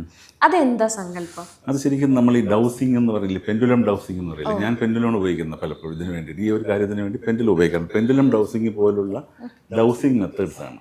അതായത് ഇത് നമ്മൾ കമ്മ്യൂണിക്കേറ്റ് ചെയ്യുന്നത് നമ്മുടെ സബ് കോൺഷ്യസ് മൈൻഡിലേക്ക് തന്നെയാണ്. ഇതിന് നമ്മുടെ പവറിനെ ഉപയോഗിച്ചിട്ട് തന്നെ നമ്മൾ അതിൻ്റെ ഒരു കൃത്യമായ ഡിറ്റർമിനേഷൻ. അവിടെ വെള്ളമുണ്ടെന്നുള്ളത് ശരിക്കും പറഞ്ഞാൽ നമ്മൾ ഈ പറയുമല്ലോ, എല്ലാ ശക്തികളും നമ്മുടെ ഉള്ളിലുണ്ടെന്ന് പറയില്ലേ, അതിനെ ഉണർത്തിയെടുത്തുകൊണ്ട് പറയുന്നതാണ്. അല്ലാതെ ഫിസിക്കലി അത് വെള്ളം കമന്നു പോകുന്നത് അങ്ങനെയൊന്നും അല്ല. ശരി, അതിന് അതിൻ്റേതായിട്ടുള്ള അത് എല്ലാവർക്കും പറ്റില്ല കേട്ടോ. ഇത് ഈ വാട്ടർ ഡിവൈനിങ് പ്രോസസ്സ് എന്ന് പറയുന്നത് ചില ആളുകൾക്ക് ചില പ്രത്യേക ശാരീരിക പ്രകൃതി ഉള്ളവർക്കൊക്കെ പറ്റുള്ളൂ എന്ന് പറയും. ബ്ലഡ് ഗ്രൂപ്പ് പോലും അതിന് ഇമ്പോർട്ടൻ്റ് ആണെന്ന് പറയും. അപ്പം അതൊക്കെ നമ്മൾ ഞാനൊക്കെ സാറിന് പെൻഡുലം വെച്ചിട്ട് കൃത്യമായിട്ട് അസസ് ചെയ്തിട്ട് ഇത്ര അടി താഴെ വെള്ളം ഉണ്ടെന്ന്. ഈ പെൻഡുലം എന്ന് പറയുമ്പോൾ അത് സയന്റിഫിക്കലി ആയി അല്ല. ആ പെൻഡുലം എന്ന സിമ്പിൾ ഹാർമോണിക് മോഷൻ നമ്മൾ പഠിച്ചിട്ടുള്ള ആ പെൻഡുലും ഇതുമായിട്ട് കണക്ഷൻ വ്യത്യാസമുണ്ട്. ഈ പെൻഡുലം എന്ന് പറയുന്നത് നമ്മൾ മൂവ്മെന്റ് നമ്മൾ clockwise anticlockwise തിരിയുമ്പോൾ അതിന് ഇന്ന ഫലമെന്ന് നമ്മൾ പറയും. അത് നമ്മളൊരു ക്വസ്റ്റ്യൻ അതിനോട് ചോദിക്കുകയാണ്. പക്ഷെ അത് ആ ക്വസ്റ്റ്യൻ നമ്മുടെ ഉള്ളിലേക്ക് നമ്മൾ ചോദിച്ചിട്ട് നമ്മൾ തന്നെ ഉത്തരം കണ്ടുപിടിക്കുന്ന ഒരു പ്രക്രിയയാണ്. ഒരു വളരെ ഡീപ്പായിട്ടുള്ള ഒരു സയൻസ്. അതെ, അത് ഇപ്പം ഇങ്ങനെ ചോദിക്കുകയാണെങ്കിൽ ഇതിനെപ്പറ്റി തന്നെ ഒരുപാട് ക്വസ്റ്റ്യൻ ചോദിക്കേണ്ടി വരും. പെൻഡുലം എന്ന് പറയുന്നത് അതൊരു എൻറ്റയർലി ഡിഫറെന്റ് ഏരിയയാണ്. അപ്പോൾ അത് വെച്ചിട്ട് നമുക്ക് പല കാര്യങ്ങളും നഷ്ടപ്പെട്ടു പോയ സാധനങ്ങൾ കണ്ടുപിടിക്കാൻ പെൻഡുലം ഉപയോഗിക്കാറുണ്ട്. അങ്ങനെയൊക്കെ നമുക്ക് ചെയ്യാൻ പറ്റും. പക്ഷെ അതുമായിട്ട് കണക്ട് ചെയ്യാൻ ഞാൻ ഒരു എൻക്വയറി ടൂളായിട്ട് അത് ഉപയോഗിക്കുന്നതേ ഉള്ളൂ പെൻഡുലം. പക്ഷെ പെൻഡുലത്തിന്റെ മാത്രം ഫോഴ്സിലല്ല നമ്മൾ പോകുന്നത്. പക്ഷെ ഇങ്ങനെയുള്ള ഈ ഒറിജിൻ ഓഫ് ലാൻഡില്ലേ, നമുക്ക് ആരുടെ കയ്യിലാണ്, അതൊക്കെ നമുക്ക് ഈ ക്വസ്റ്റ്യൻസ് ഒക്കെ നമുക്ക് ഇതിനകത്ത് ആൻസർ ചെയ്യാം. അതിനെ എനിക്ക് ഒന്ന് ജ്യോതിഷമായിട്ട് കണക്ട് ചെയ്യണം. ജ്യോതിഷം എന്ന് പറയുന്നത് എൻറ്റയർലി ഡിഫറെന്റ് വാസ്റ്റ് ആയിട്ടുള്ള വേറൊരു കാര്യമാണ് കേട്ടോ. നമ്മൾ ജ്യോതിഷത്തിന് ഈ പ്ലാനറ്റിനെ ബേസ് ചെയ്തിട്ട് മാത്രം പറയുന്ന ഒരു സംഭവമല്ല. അതിലൊരു ഒരുപാട് മെത്തേഡ്സ് ഉണ്ട്, ഒരുപാട് തിയറി ഉണ്ട്, അതുപോലെ തന്നെ ഒരുപാട് സിസ്റ്റംസും ഉണ്ട്. അപ്പം അതും ഇതുമായിട്ട് കണക്ട് ചെയ്താൽ ഇത് ശരിക്കും പറഞ്ഞാൽ ഒരു സ്പിരിച്വൽ ടൂൾ എന്ന് വേണമെങ്കിൽ നമുക്ക് അതിനെ ഒറ്റ വാക്കിൽ പറയാം. അത്രേ ഉള്ളൂ. അതനുസരിച്ച് നമ്മൾ അതിൻ്റെ പൊസിഷൻ കണ്ടുപിടിക്കുക, അല്ലെങ്കിൽ ഇന്ന കാര്യങ്ങൾ ഇന്ന പ്രശ്നങ്ങൾ ഇവിടെ ഉണ്ടായിരുന്നു എന്ന് നമുക്ക് കണ്ടുപിടിക്കാൻ പറ്റും. അതൊക്കെ ബേസിക്കലി വാസ്തു അസസ്മെന്റിന്റെ ഭാഗമായിട്ട് നോക്കുമ്പോൾ ബിൽഡിംഗ് ഓറിയന്റേഷൻ, പൊസിഷൻ, പ്ലേസ്മെന്റ് ഇതെല്ലാം നമ്മൾ നോക്കിയാൽ മതി. മെയിനായിട്ട് ഞാൻ പറഞ്ഞപ്പോഴും പ്ലേസ്മെന്റ്, ഓറിയന്റേഷൻ ആൻഡ് ജോമെട്രി എന്നാണ് ഞാൻ പറയുന്നത്. പ്ലേസ്മെന്റ് എന്ന് പറഞ്ഞാൽ ഏതൊക്കെ മുറികൾ ഏതൊക്കെ സ്ഥാനത്ത് ഇരിക്കുന്നു എന്നുള്ളത്. ഓറിയന്റേഷൻ എന്ന് പറഞ്ഞാൽ കൃത്യമായ ഡയറക്ഷണൽ ഓറിയന്റേഷൻ. ഇപ്പം നമ്മൾ ഈസ്റ്റിൽ ഫേസ് ചെയ്തൊരു വീട് വെക്കണമെങ്കിൽ കൃത്യം ഈസ്റ്റിൽ തന്നെ ഫേസ് ചെയ്ത് വെക്കണം. അത് അവിടെ ഒരു 20 ഡിഗ്രി മാറ്റം ഉണ്ടെങ്കിൽ 20 ഡിഗ്രിയിൽ കൂടുതൽ മാറിക്കഴിഞ്ഞാൽ അത് മാറി വിധിക്കായി. അപ്പൊ വിധിക്കെന്ന് പറയുന്നത് ഇപ്പം നമ്മൾ പഴയ തറവാടൊക്കെ ശ്രദ്ധിച്ചറിയാം. വലിയ പ്ലോട്ടിൽ ഒരു തറവാട് വീട് ചെറുതായിട്ടും ചരിഞ്ഞൊക്കെ ഇരിക്കുന്നതാണോ, അത് കറക്റ്റ് ദിശ നോക്കി വയ്ക്കുന്നതാണ്. അങ്ങനെ വയ്ക്കാവൂ. അങ്ങനെ വെച്ചാൽ മാത്രമേ വാസ്തു കൃത്യത വരികയുള്ളൂ. അപ്പം അതുകൊണ്ട് ആ ഡയറക്ഷൻ നോക്കുക. ഓറിയന്റേഷൻ എന്ന് നമ്മൾ പറയും, എഞ്ചിനീയറിംഗ് പറയുന്ന ഓറിയന്റേഷൻ. പ്ലേസ്മെന്റ് എന്ന് പറഞ്ഞാൽ മുറിയുടെ പൊസിഷൻ, പിന്നെ ജോമെട്രി. വാസ്തുവിന്റെ വേറൊരു ഹൈലി കോംപ്ലിക്കേറ്റഡ് ഏരിയ ആയിട്ട് ആളുകൾ കാണുന്ന ഒരു കാര്യമാണ് കണക്കുകൾ. അത് ഒരുപാട് കാര്യങ്ങളുണ്ട്. കണക്കുകൾ കൊണ്ടുവന്നതിന്റെ പിന്നിൽ എക്കണോമി ഉണ്ട്. അതുപോലെ തന്നെ ഈ ഓരോ സ്പേസിനെ അവർ ട്രയൽ ചെയ്തിട്ട് ആ സ്പേസിൽ എനർജി എങ്ങനെ നിൽക്കും എന്നുള്ള അസസ്മെന്റിനെ ബേസ് ചെയ്തിട്ടാണ് ഈ കണക്കുകൾ കൊണ്ടുവന്നിരിക്കുന്നത്. അപ്പം നമ്മുടെ യൂണിവേഴ്സിന്റെ ഒരു ഓർഡറിലേക്ക് ജോമെട്രി എത്തിക്കുകയാണ് ചെയ്യുന്നത്. അത് ഡീപ്പാണ്. ഒരുപാട് നമുക്ക് പെട്ടെന്ന് ഒറ്റ വാക്കിൽ ഒരു സമയത്ത് ഒരു ക്വസ്റ്റ്യനിൽ പറയാമെന്നുള്ളതല്ല. പക്ഷെ അങ്ങനെ അതും വളരെ ഇമ്പോർട്ടൻ്റ് ആണ്. Orientation, placement and geometry. ഈ ഞാൻ കേട്ടിട്ടുണ്ട്, അതായത് നമ്മൾ കയറി ചെല്ലുന്ന സ്റ്റെപ്പ്, വീടിൻ്റെ സ്റ്റെപ്പ്, മെയിൻ ഹോള്, അടുക്കള, ഇത് നേരെ ആയിക്കഴിഞ്ഞാൽ അവിടെ ധനലാഭം കുറവായിരിക്കും. അതായത് കിട്ടുന്ന പൈസ ഇങ്ങനെ ഇറങ്ങിപ്പോകും എന്നൊക്കെ പറഞ്ഞ് കേട്ടിട്ടുണ്ട്. അത് വാസ്തുവിൽ മധ്യമവേദം എന്നൊരു കോൺസെപ്റ്റ് ഉണ്ട്. മധ്യമവേദം എന്ന് പറഞ്ഞാൽ ഈ വാതിലിന്റെ സെന്ററിനും നേരെ അടുത്ത വാതിൽ വരാൻ പാടില്ല, സെന്റർ തമ്മിൽ ഒന്നാവാൻ പാടില്ല. മധ്യമവേദം പ്രിൻസിപ്പിളിന് ഇതെല്ലാം പറയുന്നത്. അല്ലാതെ ഈ നേരെ വന്നത് നമുക്ക് വാതിൽ നേരെ പടി വരാൻ പാടില്ല എന്ന് പറയുന്ന ഒരു സംഭവമുണ്ട്. ആ സങ്കല്പം വാതിലിന് ഒരിക്കലും പടി വരാൻ പാടില്ല, ആരോഗ്യപരമായ പ്രശ്നങ്ങൾ ഉണ്ടാക്കുന്ന ഒരു കാര്യമാണ്. പക്ഷേ വാതിലിന് നേരെ വേറെ വാതിൽ വരാമോ എന്ന് ചോദിച്ചു കഴിഞ്ഞാൽ ചില ആളുകൾ പറയും ഒരു വാതിൽ വരാം, 2 വാതിൽ വരാൻ പാടില്ലെന്ന് പറയും. അതൊന്നുമില്ല. ഇതിന്റെ യഥാർത്ഥ തിയറി എന്ന് പറയുന്നത് സെന്ററുകൾ ഒരേപോലെ ആവാൻ പാടില്ല. അതാണ് ബേസിക് ആയിട്ടുള്ള കാര്യം. അതിനാണ് മധ്യമവേദം എന്ന് നമ്മൾ പറയും. ആ ഒരു പ്രിൻസിപ്പിൾ. അതും വെൽത്തുമായിട്ട് എന്തെങ്കിലും ബന്ധമുണ്ടെന്ന് വെച്ചാൽ വെൽത്ത് ഫാക്ടർ ഡിസൈഡ് ചെയ്യുന്ന വേറെ ചില പോയിന്റ്സ് ആണ്. അത് പ്രധാനമായിട്ട് ഞാൻ നേരത്തെ പറഞ്ഞില്ല, കന്നിമൂല തുറന്നു കിടക്കാൻ പാടില്ല. കന്നിമൂല തുറന്നു കിടന്നാൽ ധനം വീട്ടിൽ നിൽക്കില്ല എന്നുള്ളതാണ്. അതൊരു എല്ലാവർക്കും ഇപ്പം എനിക്കൊന്ന് ഒരുമാതിരിപ്പെട്ട എല്ലാവർക്കും അറിയാവുന്ന ഒരു പോയിന്റ് ആണെന്ന് മിക്കവാറും എല്ലാ വാസ്തു കൈകാര്യം ആൾക്കാരും പറയുന്നൊരു കാര്യം. പക്ഷെ ശ്രദ്ധിക്കേണ്ട ഒരു കാര്യം, കന്നിമൂല താന്ന് കിടക്കാനും പാടില്ല. അങ്ങനെ ഞാൻ കേട്ടിട്ടുണ്ട്, കന്നിമൂല താന്ന് കിടക്കാൻ. അത് ഈ പലപ്പോഴും ഈ തെക്കോ പടിഞ്ഞാറോ ദർശനമുള്ള വീടുകളിൽ ചിലപ്പോൾ കന്നിമൂലയിൽ കാർഷിട്ട് കൊണ്ടുവയ്ക്കും. അപ്പൊ കാർഷിടാകുമ്പോൾ എന്താണ്, ഓപ്പണിങ്ങും ആണ് താഴെയാണ്, രണ്ടും ഒരുമിച്ച് വന്നു. അങ്ങനെയുള്ള വീട്ടിൽ കടക്കണികൾ വരും. അത് പ്രൂവൺ ആണ്. ഒരുപാട് വീടുകളിൽ ഞാൻ അസസ് ചെയ്ത് എനിക്ക് കേസ് സ്റ്റഡി എൻ്റെ കയ്യിലുണ്ട്. അപ്പോൾ അതുകൊണ്ട് അത് നമ്മൾ അങ്ങനെ സിറ്റുവേഷൻ വന്നു കഴിഞ്ഞാൽ ഒരിക്കലും കന്നിമൂലയിൽ കാർപോർച്ച് കൊടുക്കാൻ പാടില്ല എന്നുള്ള കാര്യം. അഥവാ വന്നു പോയിട്ടുണ്ടെങ്കിൽ അങ്ങനെ ഒന്ന് റേസ് ചെയ്യുക. ക്ലോസ്ഡ് നേച്ചർ കൊണ്ടുവരണം. ക്ലോസ് നേച്ചർ കൊണ്ടുവരാൻ കാർപോർച്ചിൽ പാടാണ്. ഫ്രണ്ടിൽ മാത്രം ഷട്ടർ ഇട്ടിട്ട് വിൻഡോ പോലൊക്കെ സെറ്റ് ചെയ്യാന്നുള്ളൂ. പിന്നെ സാധാരണ ചെയ്യുന്ന വെച്ചാൽ അങ്ങനെയൊക്കെയുള്ള സ്ഥലങ്ങളിൽ നമ്മൾ അതിനെ ഒരു റൂമായിട്ടങ്ങ് കൺവേർട്ട് ചെയ്തിട്ട് കാർപോർച്ച് പുറത്തും എല്ലാം കൊടുക്കുകയാണ് ചെയ്യുന്നത്. സാധാരണ ഇതിൽ അങ്ങനെ ഒരു സംഭവം നമ്മൾ അതുപോലെ കണ്ടിന്യൂ ചെയ്ത് പോകാറില്ല. കന്നിമൂലിൽ കാർപോർച്ചൊക്കെ നമ്മൾ അപ്പം തന്നെ ഇനി വേറൊരു പ്രശ്നമുണ്ട് ഇതിനകത്ത്. ഈ കന്നിമൂലിൽ താഴത്തെ ഭാഗം കറക്റ്റ് ചെയ്യും, എന്നിട്ട് ഒരു എന്ത് ചെയ്യും, മുകളിൽ ഭാഗം വരുമ്പോൾ കന്നിമൂല തുറന്ന ഓപ്പൺ ടെറസോ ബാൽക്കണിയോ വന്നാൽ അത് വീണ്ടും വിഷയമാണ്. നമ്മൾ താഴെ മാത്രം അണ്ടർഗ്രൗണ്ട് പാർക്കിംഗ് പാടില്ല കന്നിമൂല ഭാഗത്ത്. കന്നിമൂല ഭാഗത്ത് ഒരു കാരണവശാലും അണ്ടർഗ്രൗണ്ട് സെല്ലാർ ഫ്ലോർ പാടില്ല. കന്നിമൂല എന്ന് പറയുന്നത് നമ്മൾ ഈ വാസ്തു പഞ്ചഭൂതങ്ങളുമായി ബന്ധപ്പെട്ട് കിടക്കുകയാണ്. ഈ പഞ്ചഭൂതങ്ങളിൽ എർത്തിന്റെ സ്ഥാനമാണ്, അവിടെ ഭൂമിയുടെ സ്ഥാനമാണ്. അപ്പോൾ അവിടെ ഭൂമിക്കാണ് പ്രയോറിറ്റി കൊടുക്കേണ്ടത്, ഭൂമിക്കാണ്. അവിടെ നമ്മൾ കയറിയിട്ട് ഓപ്പണിംഗ് എല്ലാം കൊടുത്തിട്ട് കഴിഞ്ഞാൽ വായുവിന് പ്രയോറിറ്റി ആയി. മനസ്സിലായി? ഇപ്പം പഞ്ചഭൂതങ്ങളെ കൃത്യമായിട്ട് നമ്മൾ ബാലൻസ് ചെയ്ത് വേണം കൊണ്ടുവരാനുണ്ട്. അപ്പം ആകാശമാണ് സ്പേസ്, അതിന്റെ ബ്രഹ്മസ്ഥാനം നമ്മൾ പറയും, വീടിന്റെ സെന്റർ പോയിന്റ്. ബ്രഹ്മസ്ഥാനം ഓപ്പൺ ടു സ്കൈ. പഴയ വീടുകൾ 4 കെട്ട് കണ്ടിട്ടില്ലേ? ഇപ്പോഴും ആ ഒരു ഇത് വരുന്നുണ്ടല്ലോ, അതൊരു ട്രെൻഡ് ആയിട്ട് വരുന്നുണ്ട്. അതിപ്പം വരുന്നത് കോർട്ട്യാർഡ് ഹൗസസ് എന്നുള്ള ഫോമിൽ. അപ്പൊ ആർക്കിടെക്ചറൽ ബ്യൂട്ടിക്ക് വേണ്ടി പലതരത്തിലും പല കാര്യങ്ങളും ചെയ്യുന്നുണ്ട്. പക്ഷെ അത് വാസ്തുവിന് കൃത്യമായിട്ട് ചെയ്യാന്ന് പറയുന്നത് ഈ സെൻട്രൽ കോട്ടേഡ് കൊടുത്താൽ മാത്രമേ വാസ്തുവിന്റെ ഗുണമുള്ളൂ.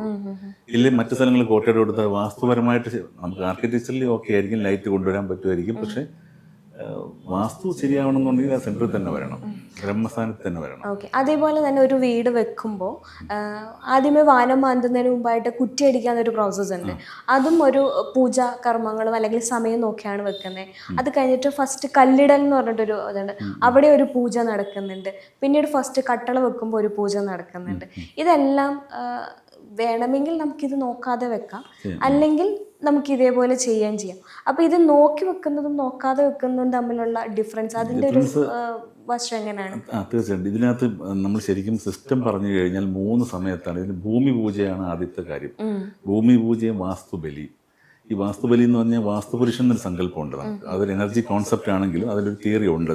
അത് അമ്പലങ്ങളിൽ വരുന്നല്ലേ അല്ല, വാസ്തുപുരുഷൻ? വാസ്തുപുരുഷൻ എല്ലായിടത്തും വീട്ടിലുണ്ട്. വാസ്തുപുരുഷൻ ഇപ്പം നമ്മളിരിക്കുന്ന ഈ മുറിയിലും വാസ്തുപുരുഷനുണ്ട്. ഓ, നമ്മൾ എവിടെയൊക്കെ every space has got a Vastupurush. അതാണ് ആദ്യം മനസ്സിലാക്കാനുള്ളത്. അതായത് വടക്ക് കിഴക്ക് ഭാഗത്ത് തല വെച്ച് തെക്ക് പടിഞ്ഞാറ് ഭാഗത്ത് കാല് വെച്ചിട്ടുള്ള ഒരു വാസ്തുപുരുഷന്റെ സങ്കല്പം എല്ലാ മുറിയിലും ഉണ്ട്. പൊതുവെ പക്ഷേ ക്ഷേത്രങ്ങളെ അനുബന്ധിച്ചാണല്ലോ. ക്ഷേത്രങ്ങളിൽ താന്ത്രികമായിട്ടുള്ള ചില വ്യാഖ്യാനങ്ങൾ ഉണ്ടെന്ന് മാത്രമേ ഉള്ളൂ. വാസ്തുപുരുഷന്റെ ശയനം എല്ലാ വീട്ടിലും ഉണ്ട്, എല്ലാ പ്ലോട്ടിലും ഉണ്ട്. അപ്പോൾ വാസ്തുപുരുഷനെ ഇഗ്നോർ ചെയ്തുകൊണ്ടൊരു വാസ്തു ഇല്ല നമുക്ക്. നമ്മൾ ഈ വാസ്തുപുരുഷന്റെ കാൽപാദത്തിലാണ് നമ്മൾ ഈ പറഞ്ഞ കന്നിമൂലയായിട്ട് കാണുന്നത്. ഈ മുറിക്കൊരു കന്നിമൂലയുണ്ട്, മനസ്സിലല്ലേ? നമ്മളിരിക്കുന്ന മുറി കന്നിമൂലയുണ്ട്, ഒരു ഈശാന കോണുണ്ട്. അതുപോലെ ഈ വീടിനൊരു കന്നിമൂലയുണ്ട്, ഒരു ഈശാനുണ്ട്. ഇങ്ങനെയാണ് നമ്മൾ ചിന്തിക്കേണ്ടത്. അപ്പോൾ ശരിക്കും വീടിനെ സങ്കല്പിക്കുമ്പോൾ കന്നിമൂല എന്ന് പറയുന്നത് വീടിന്റെ തെക്ക് പടിഞ്ഞാറെ മൂല, അല്ലെങ്കിൽ തെക്ക് പറഞ്ഞ അവിടെ കൊടുക്കുന്ന മുറിയാണ് കന്നിമൂല മുറി എന്ന് പറയുന്നത്. അപ്പോൾ നമ്മൾ ഞാൻ പറഞ്ഞു വന്നത് വാസ്തുപുരുഷന്റെ കാര്യമാണല്ലോ. അപ്പോൾ വാസ്തുപുരുഷനെ നമ്മൾ വാസ്തുപുരുഷന്റെ ശയനം നോക്കിയിട്ടാണ്, ഈ വാസ്തുപുരുഷന്റെ ശരീരത്തിലാണ് ദേവതകൾ അധിവസിക്കുന്നത്. പുറത്തു കയറിയിരിക്കുക, ഇത് അനങ്ങിക്കഴിഞ്ഞാൽ ഇൻസ്റ്റെബിലിറ്റി എന്നാണ് പറയുന്നത്. അപ്പോൾ അനങ്ങാതിരിക്കാനാണ് ദേവതകൾ ഇരിക്കുന്ന സങ്കല്പം. ഈ ദേവതകൾക്കാണ് നമ്മൾ വാസ്തുബലി ചെയ്യുന്നത്. വാസ്തുബലി 3 തവണ ചെയ്യണം എന്നാണ് ശരിക്കും പറഞ്ഞാൽ. വീട് തുടങ്ങുന്ന സമയത്തും ചെയ്യണം, അതായത് കുറ്റിയടിക്കുന്നതിന്റെ കൂടെ അപ്പോഴും ചെയ്യണം, കട്ടള വെക്കുമ്പോഴും ചെയ്യണം, പിന്നെ കല്ലിടുമ്പോ അല്ല പാല് കാച്ചുന്ന സമയത്ത് ചെയ്യണം. അപ്പൊ ഈ കല്ലിടലും കുറ്റിയടിയും ഒരേ ഒരു ഫേസ് ആയിട്ടാണ് നമ്മൾ എടുക്കുന്നത്. അപ്പൊ അത് ശരിക്കും അഥവാ തന്നെ 2 സമയം നോക്കിയാൽ ഒരാഴ്ചത്തെ ഡിഫറൻസിലേക്ക് സമയം വരും. ഇല്ലെങ്കിൽ ഇപ്പം മിക്കവാറും പ്രാക്ടിക്കലി എല്ലാവരും ഒരൊറ്റ ദിവസം തന്നെയാണ് സമയം എടുക്കുന്നത്. കുറ്റിയടിക്കും ഇതിനും കൂടെ സമയം ഒരു കാര്യം. അങ്ങനെ ചിലർ മാത്രമേ ഉള്ളൂ ഇപ്പോൾ 2 സമയം കുറിച്ച് കൊടുക്കുന്നത്. അപ്പം അത് ശരിക്കും സിസ്റ്റമാറ്റിക് എങ്ങനെയാണ് ശരിയെന്ന് ചോദിച്ചു കഴിഞ്ഞാൽ, നമുക്ക് ഇപ്പോഴത്തെ ഒരു ഫാസ്റ്റ് ലൈഫിൽ നമുക്ക് ഒരു ദിവസം കുറ്റിയടി, ഒരു ദിവസം കല്ലിടൽ, ഇതൊന്നും പ്രാക്ടിക്കൽ അല്ല. അതുകൊണ്ടാണ് ഒരു ദിവസത്തേക്ക് എല്ലാം കൂടെ കൊണ്ടുവരുന്നത്. അപ്പം ആ സമയത്ത് നമുക്ക് പൂജ നടത്താം. ഈ 3 കാര്യങ്ങളും 3 സമയം നടത്തും. പക്ഷെ ഇപ്പോൾ വാസ്തുബലി നമ്മൾ പാലുകാച്ചിന്റെ സമയത്തേക്ക് അങ്ങ് മാറ്റി. വാസ്തുബലിയും ഭഗവതി അപ്പം അന്നേരമാണ് ഗണപതി ഹോമം നടത്തുന്നത്. അതെ, ഗണപതി ഹോമം രാവിലെ നടത്തിയതിനു ശേഷം വൈകിട്ട് ഭഗവതി സേവ നടത്തുക എന്നുള്ളതാണ്. അതിന്റെ കൂടെ വാസ്തുബലിയും കൂടെ ചെയ്തിട്ട് പിറ്റേ ദിവസം പാലുകാച്ചെന്നാണ് സാധാരണ. ഇപ്പോൾ ഗണപതി ഹോമം നടത്തുന്ന പാലുകാച്ചിൻ്റെ അന്ന് രാവിലെ ആയിരിക്കും, ഗൃഹപ്രവേശം നടത്തുന്ന രാവിലെ. പക്ഷെ തലേ ദിവസമാണ് ഇപ്പം ഇതെല്ലാം നമ്മളുടെ ലൈഫ് സ്റ്റൈലിനനുസരിച്ച് നമ്മൾ കുറേ മാറ്റി. ശരിക്കും പറഞ്ഞാൽ രാവിലെ ഗണപതി ഹോമം നടത്തി പാലുകാച്ചി നടന്ന ശേഷം അന്ന് വൈകിട്ട് വേണം അതെല്ലാം ചെയ്യാനായിട്ട്. പക്ഷെ ഇപ്പം നമ്മളെ സംബന്ധിച്ചിടത്തോളം വീടെന്ന് പറയുന്നത് നമുക്ക് വേണ്ടി മാത്രമല്ല, മറ്റുള്ളവരെ കാണിക്കാൻ ഒരു ആഡംബരത്തിന്റെ ഭാഗമായിട്ട് വന്നപ്പോൾ ഈ ആളുകൾ ക്ഷണിക്കുമ്പോൾ ഇവരെല്ലാം കൂടെ മാനേജ് ചെയ്യാൻ പറ്റാതെ ഈ പൂജ സമയത്ത് ഒരു സ്ഥലത്ത് പൂജ നടന്നുകൊണ്ടിരിക്കും, ആളുകൾ ഇപ്പോൾ കിടന്ന് കറങ്ങും. ഇത് ഒരു പ്രശ്നമായപ്പോഴാണ് ഈ ആളുകൾ തിരിച്ച് ചിന്തിച്ചു തുടങ്ങിയത്. പിന്നെ ഇപ്പോൾ വേറൊരു കാര്യമുണ്ട്, 3ഉം 4ഉം പാല് കാച്ചായിട്ടൊക്കെ നടത്തുന്ന സിസ്റ്റം വന്നു തുടങ്ങിയാൽ പൂജയും ഇതിന് വേണ്ടിയിട്ട് ഒരു പാല് കാച്ച്, അത് കഴിഞ്ഞിട്ട് ആളുകളെ വിളിക്കാൻ വേറൊരു ദിവസം, ഇങ്ങനെയൊക്കെ ആളുകൾ മാറ്റി തുടങ്ങി. കാര്യം ഇത് നമ്മൾ കൂടുതലും ആളുകളുടെ ഷോ പീസായിട്ട് മാറുന്നു. വീടെന്ന് പറഞ്ഞ ഇമോഷണൽ പ്രോഡക്റ്റ് ആണ്. ഇപ്പം ഇമോഷണൽ എന്ന് വിട്ടിട്ട് ഒരു ആഡംബരം ഇവിടെ ചേർക്കുമ്പോഴാണ് ചില പ്രശ്നങ്ങൾ അവിടെ സംഭവിക്കുന്നത്. അത് ശരിക്കും പറഞ്ഞാൽ ഞാൻ എപ്പോഴും പറയും, വീടുകൾ അലങ്കാരത്തിന്റെ ഭാഷയാണ് സംസാരിക്കുന്നത്, അല്ല അഹങ്കാരത്തിന്റെ അല്ല എന്ന് പറയും. പക്ഷെ അതിന് കാര്യം ഈ അഹങ്കാരത്തിന്റെ ഭാഷ സംസാരിക്കേണ്ടി വരുന്നത് അവരുടെയൊക്കെ ഉള്ളിലുള്ളൊരു മോഹത്തിന്റെ ഭാഗമായിട്ട് വരുന്നതാണ്. നമ്മൾ അതിനെ ഒരു വേറൊരു ഇതായിട്ട് കാണുന്നുണ്ട്. അപ്പോൾ ഒരാൾക്കൊരു വീട് വയ്ക്കുക എന്ന് പറയുന്ന ലൈഫിൽ ഏറ്റവും വലിയ കാര്യം. അപ്പം അത് മറ്റുള്ളവർ കാണണമെന്നും കൂടെ അത് ആഗ്രഹിക്കുന്നതിൽ നമുക്ക് തെറ്റൊന്നും പറയാൻ പറ്റില്ല. പക്ഷെ നമ്മൾ നിജപ്പെടുത്തണം കാര്യങ്ങൾ. ഒരു അധിക ചെലവിലേക്ക് പലപ്പോഴും പോകുന്നുണ്ട് ഇത് കാര്യങ്ങൾ. ഈ പാലുകാച്ച ദിവസം രാവിലെ തൊട്ട് വൈകുന്നേരം വരെ ഫുഡ് കൊടുത്ത് ആളുകളെ വിളിച്ച് പല ടൈപ്പ് ആളുകളെ ഇത് അഡ്രസ് ചെയ്ത് പോകുമ്പോൾ സ്വാഭാവികമായിട്ടും ആദ്യം തന്നെ സാമ്പത്തിക നഷ്ടമാണ് സംഭവിക്കുന്നത്. ഞാനിത് മനസ്സിലാക്കി. നമ്മൾ ഈ ഒരുപാട് ധനികരായിട്ടുള്ള ആൾക്കാർ മാത്രമല്ല ഇത് ചെയ്യുന്നത്. കടമെടുത്ത് വീട് വയ്ക്കുന്ന ആളുകളും ഇതേ പ്രക്രിയയിലേക്ക് തന്നെ പോകുന്നത്. പണ്ടൊക്കെ എന്ന് പറഞ്ഞാൽ നമ്മൾ പാലുകാച്ച ദിവസം ഈ പണി ചെയ്ത ആളുകളെയെല്ലാം പൈസയും ദക്ഷിണയും വസ്ത്രവും ഒക്കെ കൊടുത്തിട്ട് അവരെ വിട്ടിട്ട് ഭക്ഷണം കൊടുത്ത് വീട് ഇത്രയേ ഉള്ളൂ പരിപാടി. അത്യാവശ്യം ബന്ധുക്കൾ മാത്രം കാണും. ഇപ്പം അങ്ങനെയല്ല. ഇപ്പോൾ ഒരുപാട് ആളുകൾ അത് എത്രത്തോളം നമ്മുടെ ഇത് കാണിക്കാനുള്ള ഇതിലാണ് ഇരിക്കുന്നത്. പക്ഷെ അത് തെറ്റോ ശരിയോ എന്നുള്ളത് വേറൊരു വശം അവിടെ കിടപ്പുണ്ട്. നമുക്ക് ഇതിന് ഈ എക്സ്ട്രാ വാഗൻസ് വേണോ വേണ്ടയോ എന്നൊക്കെ ഉള്ളത് വേറെ. അത് വാസ്തുവിലൊന്നും ഒരിടത്തും പറഞ്ഞു. വാസ്തുവിൽ പണ്ട് വളരെ ആർഭാടമായിട്ട് തന്നെയാണ് പാലുകാച്ച് നടത്തിയിട്ടുള്ളത് കേട്ടോ. അത് ഞാൻ പറയാം. പാലുകാച്ച് നടത്തി സ്ഥപതിയെ വീട്ടിനകത്തിരുത്തി ഭക്ഷണം കൊടുത്ത്, മനുഷ്യാചന്ദ്രയിൽ ഇതൊക്കെ പറയുന്നുണ്ട്. ഭക്ഷണം കൊടുത്ത് സ്വർണം, ഗോദാനം, ഭൂദാനം ഇതെല്ലാം നടത്തിയതിനു ശേഷം ഈ സ്ഥപതി ചെയ്ത സ്ഥപതിക്ക് തൃപ്തിയാണോ എന്ന് ചോദിക്കും. അതിനുശേഷം തൃപ്തിയാണെന്ന് പറഞ്ഞാൽ ഐശ്വര്യത്തോടുകൂടി താമസിക്കും. അതെങ്ങനെ മനസ്സിലാക്കാം? അത് ആ സ്ഥപതി പറയും. സ്ഥപതി ഞാൻ ഉദ്ദേശിച്ച എഞ്ചിനീയറാണ്. ഇപ്പോഴത്തെ ഭാഷയിൽ പറഞ്ഞ എഞ്ചിനീയറോ ആർക്കിടെക്റ്റ് ആണ്. അന്ന് സ്ഥപതി എന്നാണ് വാസ്തുവിൽ കൈകാര്യം ചെയ്യുന്നവർ പറയുന്നത്. അപ്പോൾ ഈ സ്ഥപതിയെ വീടിനകത്തിരുത്തി ഉടമസ്ഥൻ ഭക്ഷണം കൊടുക്കും. എന്നിട്ട് തൃപ്തിയാണോ എന്ന് ചോദിക്കും. ഭക്ഷണം തൃപ്തിപ്പെട്ടോ എന്ന് ചോദിക്കും. പിന്നെ ഭൂദാനം, ഗോദാനം എന്തൊക്കെയുണ്ടോ ആ ദാനങ്ങളൊക്കെ നടത്തിയതിനു ശേഷം തൃപ്തി വരുത്തിയതിനു ശേഷം പറയും ഞാനിവിടെ താമസിച്ചോട്ടെ എന്ന് ചോദിക്കും. അപ്പോൾ സ്ഥപതി പറയും ഐശ്വര്യമായിട്ട് താമസിച്ചോളൂ. ഇത്രയും ബ്ലെസ്സിങ് പ്രോസസ്സാണ് നമ്മൾ ഇതിനകത്ത് ഉണ്ടായിരുന്നത്. ഇപ്പോഴങ്ങനെയൊന്നും അല്ല. ഇപ്പോൾ കോൺട്രാക്ടർ എഞ്ചിനീയറും ഒക്കെ ചില സമയത്ത് ലാസ്റ്റ് ആകുമ്പോഴത്തേക്ക് എങ്ങനെയാണ് ഈ റിലേഷൻ നിൽക്കുന്നതെന്ന് പോലും പറയാൻ പറ്റില്ല ചില സമയങ്ങളിൽ. പക്ഷെ കോടിയിലായിട്ട് ചെയ്യുന്നവരുണ്ട്, നല്ല രീതിയിൽ ചെയ്യുന്നവരുണ്ട്. അപ്പം ചെയ്താലും ഈ പഴയതുപോലത്തെ സിസ്റ്റം ഒന്നും ഇപ്പോൾ ഇംപ്ലിമെന്റ് ചെയ്യാൻ പറ്റില്ല. പക്ഷെ എന്നാലും ഈ ചെയ്യുന്നവർ ഹാപ്പി ആവുക എന്നുള്ളൊരു കാര്യം വളരെ ഇമ്പോർട്ടൻ്റ് ആണ്. ഇപ്പം ചില ആളുകൾക്ക് ഒരു ചെറിയ 3 സെന്റ് സ്ഥലം ഉണ്ടാവുള്ളൂ, അതിലൊരു വീട് വേണം, ചുറ്റുപാടും വേറെ ഒരു കാരണവശാലും ചുറ്റുപാട് സഹകരിക്കാൻ പറ്റാത്ത, മീൻസ് വേറെ ആളുടെ പ്രോപ്പർട്ടിയോ അങ്ങനെ എന്തെങ്കിലുമൊക്കെ ആയിരിക്കും. അപ്പം ഇങ്ങനെയുള്ള ആൾക്കാർക്ക് എങ്ങനെ വാസ്തുവിൽ ഒതുക്കിക്കൊണ്ടൊരു വീട് വെക്കാം എന്നുള്ളതാണ്. ഇപ്പം പണം ഒരു പ്രധാന ഫാക്ടറാണ് എങ്കിലും ഇങ്ങനെയൊക്കെ നോക്കുന്ന ആൾക്കാർക്ക് വാസ്തുവും കൂടെ നോക്കണമല്ലോ. അപ്പം അതെങ്ങനെയാണ് സാധ്യമാക്കി കൊടുക്കാൻ പറ്റും? ഈ വാസ്തുവിൽ തന്നെ നമ്മൾ അല്പക്ഷേത്രങ്ങളെന്ന് പറയും. അല്പക്ഷേത്രങ്ങളെന്ന് പറയുന്നത് ചെറിയ പ്ലോട്ടുകളിലുള്ള വീടുകളെ അല്പക്ഷേത്രങ്ങളെന്നാണ് പറയുന്നത്. അതിന് പ്രത്യേക റൂൾസും കാര്യങ്ങളും ഉണ്ട്. അല്പക്ഷേത്രങ്ങളിൽ കുറേയൊക്കെ നമുക്ക് റൂൾസ് വയലേറ്റ് ചെയ്യാം വേണമെങ്കിൽ. പക്ഷേ ആസ് ഫാർ ആസ് ഞാൻ എപ്പോഴും വീട് വാസ്തുവിനെ കാണുന്നത് ഒരു ടോട്ടൽ സ്കോറായിട്ടാണ്. ഒരു കാര്യം മാത്രം വെച്ചിട്ടല്ല നോക്കുന്നത്. കുറേ പാറ്റേൺ ഉണ്ട്. ഈ പാറ്റേൺ എല്ലാം നോക്കിയിട്ട് ഇതിൽ പ്രത്യേകം സ്കോർ അലോക്കേറ്റ് ചെയ്തിട്ട് ആ വീട്ടിൻ്റെ ടോട്ടൽ വാസ്തു സ്കോർ എന്താണ് എന്നുള്ളതാണ് എന്നെ സംബന്ധിച്ചിടത്തോളം ഇമ്പോർട്ടൻ്റ്. എല്ലാ കാര്യങ്ങളും നമുക്ക് നോക്കാൻ പറ്റില്ല. പ്രാക്ടിക്കലി പറഞ്ഞാൽ ഇപ്പോഴത്തെ ഒരു സിറ്റുവേഷനിൽ 3 സെൻറ്റുള്ള സ്ഥലത്ത് അപ്പുറത്ത് 2 സൈഡ് റോഡും കൂടെ ആയിക്കഴിഞ്ഞാൽ പിന്നെ നമുക്കൊന്നും പറയണ്ട. 2 സൈഡ് റോഡ് വന്നു കഴിയുമ്പോഴത്തേക്കും പിന്നെ ആക്സസ് കാര്യങ്ങൾ ഇതെല്ലാം ക്ലിയറൻസ് ഒക്കെ വിട്ട് കഴിയുമ്പോൾ ഇതിനകത്തൊന്നും കാണില്ല. അപ്പോൾ അതിനകത്ത് എന്തുമാത്രം ചെയ്യാൻ പറ്റും. പക്ഷെ പ്രാക്ടിക്കലി നമുക്ക് ചെയ്യാൻ പറ്റുന്നിടത്തോളം കാര്യങ്ങൾ ചെയ്യാനും പറ്റും. വാസ്തു വേണമെന്ന് നമ്മൾ തീരുമാനിച്ചാൽ അവിടെ നമുക്ക് വാസ്തു ഉണ്ടാക്കിയെടുക്കാൻ പറ്റും. അവിടെയാണ് ഒരു ഇതിരിക്കുന്നത്. വേണമെന്ന് തീരുമാനിച്ചാൽ മാത്രം അത്രേ ഉള്ളൂ. അതിന് ആവശ്യമുള്ളൂ. അത് നിർബന്ധിച്ച് നമുക്കൊരാളെ ഈ സംഭവം അടിച്ച്, ഞാൻ പലരും പറയും ഒരു വഴിക്ക് പോകല്ലേ വാസ്തു കൂടെ നോക്കിക്കോളൂ എന്ന് പറയുന്ന ആൾക്കാരുണ്ട്. അങ്ങനെ ഞാൻ വാസ്തു നോക്കാനായിട്ട് ഞാൻ പോകാറുമില്ല. വാസ്തുവിന് ഇപ്പം ചില സമയത്ത് ചില പാലുകാച്ചിനൊക്കെ പോകുമ്പോഴത്തേക്കും ഞാൻ ചെയ്ത വീടൊന്നും ആയിരിക്കില്ല, ബന്ധുക്കളുടെയൊക്കെ ആയിരിക്കും, സുഹൃത്തുക്കളുടെയൊക്കെ ആയിരിക്കും. അപ്പോൾ ഞാൻ ചെന്നിരിക്കുമ്പോൾ പറയും ഇവിടുത്തെ വാസ്തു കൂടെ ഒന്ന് നോക്കിയേക്കും എന്ന് പറയും. ഞാൻ പറയും അത് നോക്കാൻ പറ്റില്ല. വാസ്തു നോക്കുന്നതിന് നമുക്കൊരു പ്രൊസീജിയറുണ്ട്. നമുക്ക് വെറുതെ പോയി ഞാൻ നെഗറ്റീവ് പറയാനല്ലല്ലോ അവിടെ പോയിരിക്കുന്നത്. ചിലർക്കൊരു ധാരണയുണ്ട് ഈ വാസ്തു പഠിച്ചു കഴിഞ്ഞാൽ, എനിക്ക് ഞാൻ ഒരുപാട് പഠിപ്പിക്കുന്നുണ്ട്. അപ്പോൾ ഈ പഠിപ്പിക്കുന്ന ചില പിള്ളേരൊക്കെ ചെയ്യുന്ന പരിപാടി എന്ന് പറഞ്ഞാൽ എവിടെ പോയാലും പോയി വാസ്തു നോക്കും. ചുമ്മാ വെറുതെ ആളുകളുടെ മനസ്സിലേക്ക് ഇതിൻ്റെ ഒരു ഫിയർ എടുത്തിടും. അതൊരിക്കലും നമുക്ക് ഈ കരാട്ടയൊക്കെ പഠിക്കുമ്പോൾ ആദ്യം ഫസ്റ്റ് ബെൽറ്റൊക്കെ വരുമ്പോഴത്തേക്ക് വഴി കാണുന്നവരൊക്കെ ഇടിക്കാൻ തോന്നുന്നു പറയില്ല. അതുപോലെ ഇത് ഡീപ്പായിട്ട് പഠിച്ചു കഴിഞ്ഞാൽ നമ്മൾ ഒരിക്കലും ഇതിന് മനുഷ്യൻ്റെ നന്മയ്ക്കല്ലാതെ ഉപയോഗിക്കാൻ പറ്റില്ല. ഒന്നാമത് ഇത് അഥർവവേദത്തിൻ്റെ പാർട്ടാണ് വാസ്തു എന്ന് പറയുന്നത്. ഇത് മനുഷ്യ നന്മയ്ക്കല്ലാതെ നമ്മൾ തിരിച്ചുപയോഗിച്ച് കഴിഞ്ഞാൽ അതിൻ്റെ റിസൾട്ട് വേറെ നെഗറ്റീവായിട്ട് വരും. അപ്പോൾ അതുകൊണ്ട് ഒരിക്കലും നമ്മൾ വാസ്തുവിനെ ഒരു നെഗറ്റീവ് സംബോധന, നമുക്കൊരാളുടെ നന്മയ്ക്ക് വേണ്ടി ഇത് ഉപയോഗിച്ച് കഴിഞ്ഞാൽ ഇരട്ടി ഫലമാണ്. അയാൾ നന്നാവും, ഈ ഉപയോഗിക്കുന്ന ആളും നന്നാവും, ഈ സജസ്റ്റ് ചെയ്യുന്ന ആളും നന്നാവും. ഇപ്പോൾ ഒരു വീട് വാസ്തുപരമായിട്ട് ചെയ്യുമ്പോൾ അവിടുത്തെ അഡ്വാൻറ്റേജ് എന്ന് പറയുന്നത് ഉടമസ്ഥനും ഈ പറഞ്ഞ എഞ്ചിനീയറിനും മാത്രമല്ല, ആ ചെയ്യുന്ന പണിക്കാർ, ഈ വീട്ടിലേക്ക് സാധനങ്ങൾ സപ്ലൈ ചെയ്യുന്ന സപ്ലയേഴ്സ്, എല്ലാവർക്കും അതിൽ നന്മ വരികയാണ്. ഓഫ് കോഴ്സ് പൈസയുടെ ഒരു സംഭവം അവിടെ ഉണ്ട്, ഇല്ലെന്ന് പറയുന്നില്ല. പക്ഷെ അതിനപ്പുറത്തേക്ക് ഇതിനൊരു ഡയമെൻഷനുണ്ട്. ആ ഡയമെൻഷനിലേക്ക് നമ്മൾ ആർക്കിടെക്റ്റിനെ കൊണ്ടുപോകുക എന്നുള്ളതാണ് വാസ്തുവിൻ്റെ ഒരു പ്രിൻസിപ്പിൾ എന്ന് പറയുന്നത്. ടോട്ടലി നമ്മൾ പറഞ്ഞാൽ നമുക്കൊരു വീട് വെക്കുമ്പോൾ വാസ്തു നോക്കണമെങ്കിൽ നോക്കാം, ഇല്ല നമുക്കൊരു എഞ്ചിനീയറെ വിളിച്ചിട്ട് ഒരു ഡിസൈൻ വരപ്പിച്ച് ചെയ്താൽ മതി എന്നുണ്ടെങ്കിൽ അത്ര മതി. അത് നമ്മുടെ മൈൻഡിൻ്റെ ഒരു ഇതുപോലെ. പിന്നെ നമുക്കൊരിക്കലും കുറ്റബോധം തോന്നരുത്, വാസ്തു നോക്കിയില്ലല്ലോ. നമ്മൾ ഇതിൻ്റെ റെസ്പോൺസിബിലിറ്റി നമുക്ക് ഏറ്റെടുക്കാം എന്നുണ്ടെങ്കിൽ നമുക്ക് ഒരു തരത്തിലും ഒരു വാസ്തുവിനെയും പേടിക്കേണ്ട ആവശ്യമില്ല. പക്ഷേ ആ റെസ്പോൺസിബിലിറ്റി ഏറ്റെടുക്കാൻ നമ്മൾ തയ്യാറാണോ ഇല്ലയോ എന്നുള്ള കാര്യം അൺസർട്ടനിറ്റിയാണ് നമ്മളെ കൂടുതലും ഗൈഡ് ചെയ്യുന്നത്. അപ്പം അങ്ങനെ ഇപ്പം ഒരാൾ ചോദിച്ചു എൻ്റെ അടുത്ത്, ഈ പ്രളയം വന്നപ്പോൾ വാസ്തുപരമായിട്ട് വെച്ച വീടൊക്കെ നശിച്ചു പോയില്ലേ അതെ. എന്ന് ചോദിച്ചു. അപ്പോൾ അത് എവിടെയാണ് പറഞ്ഞത്, നമ്മുടെ ലൈഫ് ഫോഴ്സിന് എഗെയിൻസ്റ്റായിട്ട് നമുക്ക് ഒന്നും ചെയ്യാൻ പറ്റില്ല. ഇപ്പം നമുക്ക് പ്രകൃതിക്ക് വിരുദ്ധമായിട്ടൊന്നും ചെയ്യാൻ പറ്റില്ല. പ്രകൃതിയുടെ അടിമകൾ തന്നെയാണ് നമ്മൾ. പ്രകൃതിയിൽ എന്തൊക്കെ വരുന്നോ അതെല്ലാം ഫേസ് ചെയ്യാൻ നമ്മൾ ബാധ്യസ്ഥരാണ്. സോ അതൊന്നും വാസ്തു വെച്ച്, പക്ഷേ നമ്മൾ ആസ് ഫാർ ആസ് പോസിബിൾ വേറെ കാര്യം ശ്രദ്ധിച്ചറിയാം, ഭൂമി കുലുക്കങ്ങൾ വരുമ്പോൾ ഒരുപാട് മഹാക്ഷേത്രങ്ങൾ ഒന്നും പറ്റാതെ നിൽക്കുന്നുണ്ട്. എന്തുകൊണ്ടാണ്? അത് കൃത്യമായി വാസ്തു നോക്കി വെച്ചത് കൊണ്ട് തന്നെ ഞാൻ പറയും. കൃത്യമായി വാസ്തു നോക്കി വെച്ചതാണ്. ആ എഞ്ചിനീയറിംഗ് മെത്തേഡിൽ പോലും വാസ്തു കൊണ്ട്. ഇപ്പം ചിദംബരത്ത് ക്ഷേത്രമൊക്കെ അത് നമ്മളിപ്പോഴത്തെ ഒരു കണക്ക് പറയുകയാണെങ്കിൽ അതിൻ്റെ ഫൗണ്ടേഷൻ എന്ന് പറയുന്ന വെറും 4 മീറ്റർ കാഴ്ചയിൽ ഫൗണ്ടേഷൻ ഇട്ടിട്ടുള്ളൂ. ഇപ്പം ഇത്രയും ഉയരത്തിലൊരു കെട്ടിടം 218 ഫീറ്റ് ഉള്ളൊരു കെട്ടിടം നമ്മൾ ചെയ്യണമെന്നുണ്ടെങ്കിൽ നമ്മൾ അതിന് പൈൽ ചെയ്തിട്ട് എത്ര താഴെ പോകും.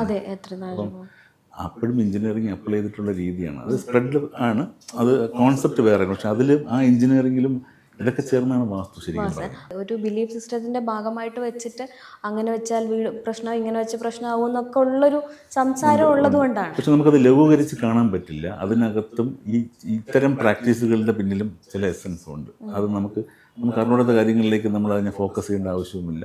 പിന്നെ ചില ആളുകൾ ഇത് ദോഷങ്ങൾ പരിഹരിക്കാനായിട്ട് ചില നിർദ്ദേശങ്ങൾ വയ്ക്കും, പൂജ പോലുള്ള കാര്യങ്ങൾ. അതിന് ഗുണമുണ്ടോ എന്ന് ചോദിച്ചാൽ ഗുണമുണ്ട്.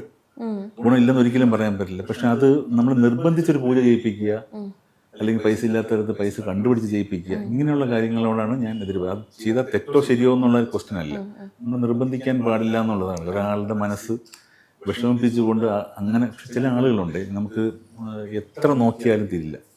ഞാൻ ചില സ്ഥലങ്ങളിലൊക്കെ വാസ്തു നോക്കാൻ പോകുമ്പം അവിടെ സാറ് 6ാമത്തെ ആളാണ്, സാറ് 7ാമത്തെ ആളാണ്, ഇങ്ങനെയൊക്കെ പറയുന്ന ആൾക്കാരുണ്ട്. കാര്യം ഓരോരുത്തരെയും വിളിച്ച് നോക്കിയിട്ടും അവർക്ക് തൃപ്തിയാവുന്നില്ല.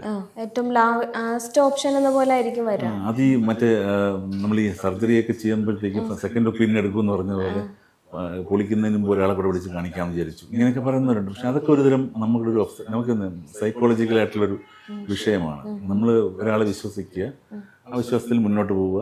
ആ സത്യം പറഞ്ഞു കഴിഞ്ഞാൽ അതാണ് ഈ തോട്ടിൻ്റെ പ്രശ്നമാണ്. അതൊരിക്കലും ഈ നമ്മുടെ കാര്യങ്ങൾക്ക് റെസ്പോൺസിബിലിറ്റി നമ്മൾ എടുക്കാതെ അതെല്ലാം കൂടെ വീട്ടിൻ്റെ തലയിൽ കൊണ്ട് വയ്ക്കുക എന്ന് പറയുന്നതാണ് ഏറ്റവും വലിയ തെറ്റ്.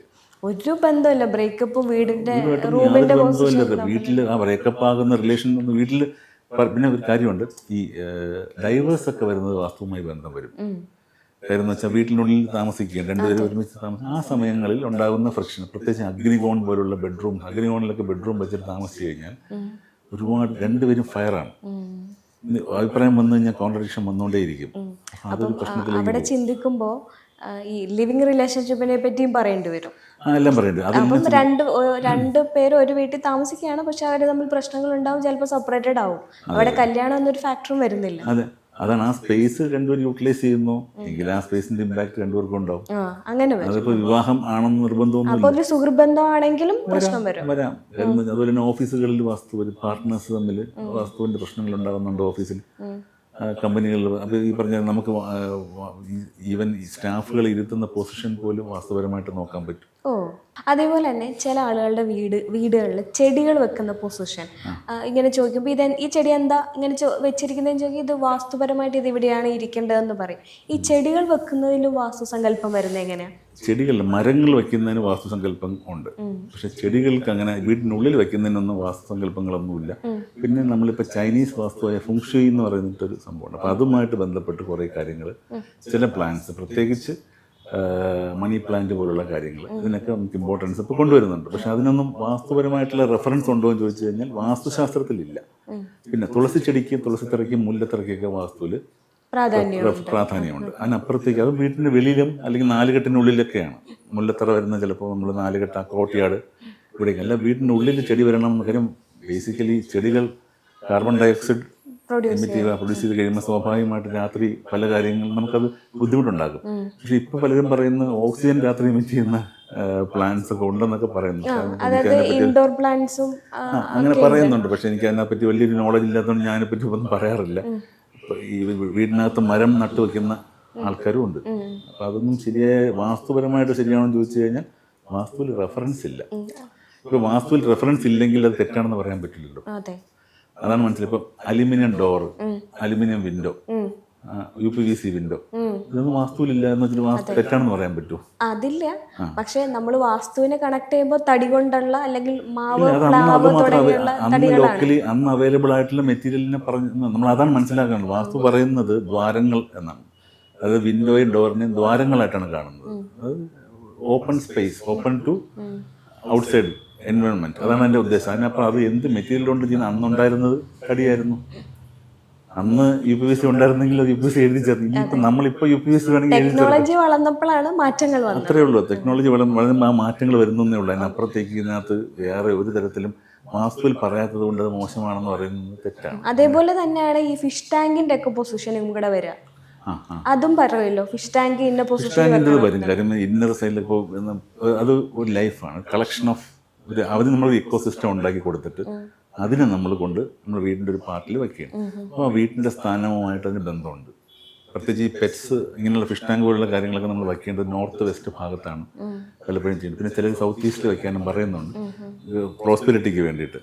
അത് ഓരോ ഫിഷിനും ഓരോ ഗോൾഡ് ഫിഷിന്. അപ്പം അതൊന്നും നമ്മുടെ വാസ്തുവിലുള്ളതല്ല, ട്രഡീഷണൽ ഇന്ത്യൻ വാസ്തുവിലുള്ളതല്ല, ചൈനീസുമായി ബന്ധപ്പെട്ട് വന്നതാണ്. അപ്പം അതിനെ കുറച്ചുകൂടെ കൃത്യമായിട്ട് ചെയ്യുന്നവരൊക്കെ ഉണ്ട് കേട്ടോ. അത് ഫിഷ് ടാങ്ക് വെച്ച് കഴിഞ്ഞാൽ ഗോൾഡ് ഫിഷ് വെച്ച് സമൃദ്ധി വരും എന്നൊക്കെ പറയുന്നവരുണ്ട്. അപ്പോൾ അതൊക്കെ ശരിക്കും പറഞ്ഞാൽ പ്രാക്ടിക്കലി ട്രൈ ചെയ്ത് ചിലർ നോക്കിക്കാണും. അപ്പോൾ കണ്ടത് അവർ പറയുന്നതാണ്. പക്ഷെ അത് എല്ലാവർക്കും ഒരേപോലെ ഇമ്പാക്ട് ചെയ്യണമെന്ന് നിർബന്ധമില്ലല്ലോ. ഒന്നുമില്ല. ചിലർക്ക് മീൻ വളർത്തി കഴിഞ്ഞാൽ ദോഷം വരാറുമുണ്ട്. അപ്പം അത് ഓരോ ഇപ്പം പട്ടികൾ വളർത്തുന്നവരുണ്ടല്ലോ. പട്ടികൾ വളർത്തുന്ന സ്ഥലത്ത് പട്ടികൾക്കും സ്ഥാനം കൃത്യമായിട്ടുണ്ട്. അതിന് സ്ഥാനം തെറ്റി നമ്മളൊരു പട്ടിയെ വെറുതെ ഒന്ന് അഴിച്ചു വിട്ടാൽ അത് വീടിൻ്റെ ഏത് കോണിൽ പോയി കിടക്കും നോക്കിയാൽ മതി. അതായിരിക്കും അതിന്റെ അത് കണ്ടുപിടിക്കുന്ന അതിനൊരു ഇന്നർ സ്ഥാനമുണ്ട്. അത് മനുഷ്യനെ പോലെ അല്ല. ആ ഇന്നർ സമയക്കാർ മിക്കവാറും ഞാൻ നോക്കിയിട്ടുള്ളപ്പോൾ ഇത് പോയി കിടക്കുന്നതെല്ലാം നോർത്ത് ഈസ്റ്റിലായിരിക്കും. നോർത്ത് ഈസ്റ്റ് പക്ഷെ നമുക്ക് മലിനപ്പെടാൻ പറ്റില്ല. അവിടെ നമുക്ക് നോർത്ത് ഈസ്റ്റിൽ പെറ്റിൻ്റെ കെന്നൽ വയ്ക്കാൻ പറ്റില്ല. അപ്പോൾ നമ്മൾ നോർത്ത് വെസ്റ്റാണ് ഇതിന് കൊടുക്കുന്ന സ്ഥാനം. പിന്നെ അഗ്നികോൺ പോലുള്ള സ്ഥലങ്ങളിൽ പെറ്റ്സിന് സ്ഥാനം കൊടുത്തു കഴിഞ്ഞാൽ അത് റെസ്റ്റ്ലെസ് ആയിരിക്കും എപ്പോഴും. അതിൻ്റെ ലൈഫ് ബാധിക്കും അത്. അതുകൊണ്ട് അഗ്നികോണിലൊന്നും പട്ടിക്കൂട് വയ്ക്കാൻ പാടില്ല. നോർത്ത് വെസ്റ്റാണ് അതിൻ്റെ ഏരിയ. ശരി, ചിലർ കഞ്ഞിമൂലി കൊണ്ട് പട്ടിക്കൂട് വയ്ക്കും. അതൊന്നും ശരിയല്ല. നമ്മൾ ചില കാര്യങ്ങൾ നോക്കണം. അത് വാസ്തുവിൽ എവിടെ പറഞ്ഞിരിക്കുന്നു എന്ന് ചോദിച്ചാൽ, പട്ടിയെപ്പറ്റി വാസ്തു പറഞ്ഞിട്ടുണ്ടോ എന്ന് ചോദിച്ചാൽ അങ്ങനെയില്ല. പക്ഷെ നമ്മൾ ആ സ്ഥാനത്തിൻ്റെ ഗുണം നമുക്കറിയാമല്ലോ. അവിടെ നമ്മൾ അത് നമ്മുടെ മൈൻഡും കൂടെ നമ്മൾ അപ്ലൈ ചെയ്യണം. വെറുതെ ജസ്റ്റ് ബുക്കിഷ് നോളജ് മാത്രം പറയുകയല്ലല്ലോ നമ്മൾ ചെയ്യുന്നത്. പണ്ട് ആനയ്ക്ക് സ്ഥാനം ഉണ്ടായിരുന്നു. ഇപ്പം നമ്മൾ എല്ലാവരും ആനയെ വീട്ടിൽ വളർത്തുന്നില്ല. അപ്പം അതുകൊണ്ട് ഓരോന്നിനും പശുവിന് സ്ഥാനം ഉണ്ടായിരുന്നു പണ്ട്. അതുകൊണ്ട് പശുവിനെ വളർത്തുന്നില്ല. അപ്പം അതുകൊണ്ട് ഓരോ കാലഘട്ടങ്ങളിലും എന്താണോ ചെയ്യുന്നത് അതനുസരിച്ചിട്ട് നമുക്ക് മാറ്റം വരും. ചിലപ്പോൾ പറയുന്നേക്കാം ഈ മനുഷ്യർക്ക് വരേണ്ടതാണ് മൃഗങ്ങൾക്ക് വരുന്നത് എന്നുള്ളത്. അതിലെ ഒരു ശാസ്ത്രം എങ്ങനെയാണ്? അതുകൊണ്ട് അത് ഞാൻ ഒരുപാട് കേട്ടിട്ടുണ്ട്. ഒരുപാട് ഒരു അനുഭവത്തിലും അത് പറഞ്ഞിട്ടുണ്ട്. മനുഷ്യരുടെ ദോഷങ്ങളെ മൃഗങ്ങളൊക്കെ ഒന്നാലോചിച്ചാൽ കഷ്ടമല്ലേ. നമ്മൾ അങ്ങനെ ഒരു മൃഗത്തിനെ വളർത്തിയിട്ട് നമ്മുടെ ദോഷം മൃഗത്തെ അത് ശരിയല്ല. അതൊരു കഷ്ടമാണ്. പക്ഷെ ചിലപ്പം അത് കുറച്ചുകൂടെ വ്യാപ്തിയുള്ളൊരു സംഭവമാണ്. അത് നമുക്കിപ്പോൾ ഈ വാസ്തുവിൻ്റെ ഒരു പെർവ്യൂവിൽ പറയാൻ പറ്റുന്ന ഒരു കാര്യമല്ല. അതിന് വേറൊരു ഡയമെൻഷനുണ്ട് ശരിക്കും പറഞ്ഞാൽ. അത് സത്യമാണ്. കാര്യം ആ മൃഗം നമ്മുടെ ദോഷം അബ്സോർബ് ഒരുപാട് പേര് കേട്ടിട്ടുണ്ട് ഇതുപോലെ. അതുപോലെ മീനുകളും അതുപോലെ ചെയ്യുന്നു. അപ്പോൾ ഇതൊക്കെ ചിലർ വളർത്തുന്നത് തന്നെ ദോഷങ്ങൾ മാറാനാണെന്ന് പറഞ്ഞ് കേട്ടിട്ടുണ്ട്. അതങ്ങനെ ചെയ്യുന്നതിനോട് എനിക്കൊരു ജീവനെ നമ്മൾ ഒരു സ്ഥലത്ത് കൊണ്ടിട്ടിട്ട് മരണത്തിന് വേണ്ടിയിട്ട് നമ്മുടെ ദോഷം മാറും, നമ്മൾ മാത്രം നന്നായിരുന്നാൽ മതി. അപ്പം നമ്മുടെ ചുറ്റുമുള്ള ഈ ഒരു പാറ്റയും പല്ലിയും എല്ലാം നമ്മൾ ഓട്ടിച്ചു വിടും അല്ലേ. നമുക്കൊരിക്കലും ഈ കംഫർട്ട് തരില്ല ഈ പാറ്റയായാലും പല്ലിയാലും. പിന്നെ ന്യൂസൻസ് ആയിട്ട് മാറുമ്പോൾ നമ്മൾ ഓടി. പക്ഷെ ശരിക്കും പറഞ്ഞാൽ അത് ഈ ആവാസ വ്യവസ്ഥയിൽ മനുഷ്യൻ മാത്രമുള്ളതല്ല, പ്രകൃതി ഇതിനെല്ലാം ഉള്ളതാണ്. അപ്പം നമ്മൾ അങ്ങനെ ഒരു ആംഗിളിൽ കണ്ടു കഴിഞ്ഞാൽ പിന്നെ നമ്മുടെ കംഫർട്ട് നമ്മൾ നോക്കുന്നു എന്നുള്ളതിനപ്പുറം അതിനുവേണ്ടി ഒരു പട്ടിയെ വളർത്തുക അതൊന്നും ശരിയായി. എനിക്ക് എൻ്റെ അഭിപ്രായമാണ് പറയുന്നത്. ചിലരത് ചെയ്യുന്നവരുണ്ട്. അതിനുവേണ്ടി മാത്രം പട്ടി വളർത്തുന്ന ആൾക്കാരെ എനിക്കറിയാം. എന്തെങ്കിലും ദോഷമുണ്ടെങ്കിൽ പട്ടി എടുത്തോണ്ട് പോയിക്കോളും. അപ്പം അതിന് അങ്ങനെ ചിന്തിക്കുന്നത് തെറ്റാണ്. എന്നിരുന്നാലും വാസ്തുവും മനുഷ്യജീവനും ഒക്കെ ഒരു മനസ്സിൻ്റെതും അതുപോലെ തന്നെ ശാസ്ത്രവും എല്ലാം കൂടെ ഒന്നിച്ച് കിടക്കുന്ന ഒരു പ്രോസസ്സാണ് എന്നുള്ളതാണ്. അല്ലാതെ പ്രകൃതി ഞാൻ ഒരു കാര്യം കൂടെ പറഞ്ഞ് നമുക്ക് നിർത്താം. അതായത് ഇപ്പോൾ ഒരു കിളി കൂട് വയ്ക്കുന്നു, അതിനൊരു പ്രത്യേക ഷേപ്പ്. അതിനാരെങ്കിലും പറഞ്ഞു കൊടുക്കുന്നുണ്ടോ? ഇല്ല. അതിനങ്ങനെ കെട്ടണം. ചിലന്തി വല കെട്ടുന്നു, അതിനാരെങ്കിലും പറഞ്ഞു കൊടുക്കുന്നുണ്ടോ? അതിന് ഇരയെ ട്രാപ്പ് ചെയ്യാൻ വേണ്ടിയിട്ട്. ആ പാറ്റേൺ എല്ലാം ഒരുപോലെ ഇരിക്കുന്നു. നമുക്കെങ്ങനെ അറിയാം ഇത് ഈ പാറ്റേൺ എങ്ങനെയാണ് ചിലന്തികൾ റിപ്പീറ്റ് ചെയ്ത് പോകുന്നത്? പ്രകൃതി എന്ന് പറയുന്നത് നമുക്ക് എത്ര അന്വേഷിച്ചാലും, പ്രത്യേകിച്ച് ഇപ്പോൾ നമ്മൾ വാസ്തുശാസ്ത്രം പറയുമ്പോൾ തന്നെ പ്രപഞ്ചം എന്നുള്ള വാക്ക് ഉപയോഗിക്കുമ്പോൾ വാസ്തുശാസ്ത്രം പലപ്പോഴും ഭൂമിയെ മാത്രമാണ് ചിന്തിക്കുന്നത്. പ്രപഞ്ചം എന്ന് പറയുന്നത് ഭൂമി മാത്രമല്ല. ഇപ്പം മറ്റേ ടെലിസ്കോപ്പിൽ ഫോട്ടോ കണ്ടപ്പോഴത്തേക്കും ഭൂമി എന്ന് പറഞ്ഞൊരു ഒരു സ്പോട്ടാണ് അല്ലേ, സയന്റിഫിക്കലി പറഞ്ഞാൽ ജസ്റ്റ് ഒരു സ്പോട്ടാണ്. ആ സ്പോട്ടിനുള്ളിൽ നമ്മളിരിക്കുന്ന ഭാഗം എന്ന് പറയുന്നത് ഈവൻ വിസിബിൾ പോലും അല്ല. നമ്മൾ എന്തെങ്കിലും ഇവിടെ ഇരുന്നുകൊണ്ട് വാസ്തു പറയും. അപ്പോൾ വാസ്തു ചിന്തിക്കുന്നത് പ്രപഞ്ചത്തിന് ഒരു ഓർഡറാണ്, പക്ഷെ ആ പാറ്റേണിൽ സിമിലാരിറ്റീസ് ഉണ്ടെന്നുള്ളതാണ് ഈ വാസ്തു. ഞാൻ നേരത്തെ പറഞ്ഞ ജിയോമെട്രിയുടെ കാര്യം പറഞ്ഞില്ലേ, കോസ്മിക് ഓർഡർ അനുസരിച്ചിട്ട് ഒരു വീടിനെ എനർജൈസ് ചെയ്യുക എന്നുള്ളതാണ് വാസ്തുവിൻ്റെ ഫണ്ടമെൻ്റൽ തത്വം. ഓക്കെ, ഇങ്ങനെ നമ്മൾ സംസാരിച്ചു പോവുകയാണെങ്കിൽ ഒത്തിരി ഒത്തിരി പറയാനുണ്ട്. നമുക്കൊരു ഇതിൽ തീരാവുന്ന കാര്യങ്ങളല്ല വാസ്തു എന്ന് പറയുന്നത്. ഈ പറഞ്ഞാൽ ഈ 25 വർഷം റിസർച്ച് ചെയ്തെങ്കിലും ഞാൻ ഇപ്പോഴും പഠിച്ചുകൊണ്ടിരിക്കുന്നു പറയുന്ന ഒരാളാണ്. എനിക്ക് അങ്ങനെ പറയാനാണ് ഇഷ്ടം. കാര്യം ഇതിൽ പുതിയ പുതിയ കാര്യങ്ങൾ റിവീലായിക്കൊണ്ടിരിക്കുകയാണ്. അത് മാത്രമല്ല ഓരോ കേസ് ടു കേസ് ആയിരക്കണക്കിന് ആളുകളുടെ വാസ്തു ഞാൻ നോക്കിയിട്ടുണ്ട്. ഇപ്പോൾ ഈ ആയിരക്കണക്കിന് വീടുകൾ ഞാനിപ്പോൾ ചെയ്ത വീടുകൾ 100-300ഓളം വീടുകൾ ഞാൻ ചെയ്ത ആളാണ്, ഡിസൈൻ ചെയ്ത് എക്സിക്യൂട്ട് ചെയ്ത ആളാണ്. കൺസ്ട്രക്ഷൻ എന്ന് പറയുന്നത് എൻ്റെ ഒരു പാഷനാണ്. അപ്പോൾ അതുകൊണ്ട് ഞാൻ കൺസ്ട്രക്ഷൻ ഇല്ലാത്തൊരു ദിവസം എനിക്കില്ല. എന്നെ സംബന്ധിച്ചിടത്തോളം ഓരോ പുതിയ പുതിയ ഡിസൈനും ഓരോ പുതിയ പുതിയ സ്പേസും പുതിയ പുതിയ നോളജാണ് തരുന്നത്. അതുകൊണ്ട് അത് ഇവോൾവ് ചെയ്തുകൊണ്ടിരിക്കേണ്ട ഒരു കാര്യമാണ്. ഒരിക്കലും ഒറ്റ സ്റ്റെപ്പിൽ തീരുന്നതോ അല്ലെങ്കിൽ ഒരു കോഴ്സ് കൊണ്ട് പഠിച്ചു തീരാവുന്ന അല്ല വാസ്തു. അതാണ് ആദ്യം മനസ്സിലാക്കുള്ളൂ. പഠിക്കാൻ താല്പര്യമുള്ളത് അതിനെപ്പറ്റി പഠിക്കട്ടെ, അങ്ങനെ ജീവിക്കാൻ ഇഷ്ടമുള്ളവർ അങ്ങനെ ജീവിക്കട്ടെ എന്നുള്ളത്. അത്രയേ ഉള്ളൂ. Thank you so much sir. Thank you.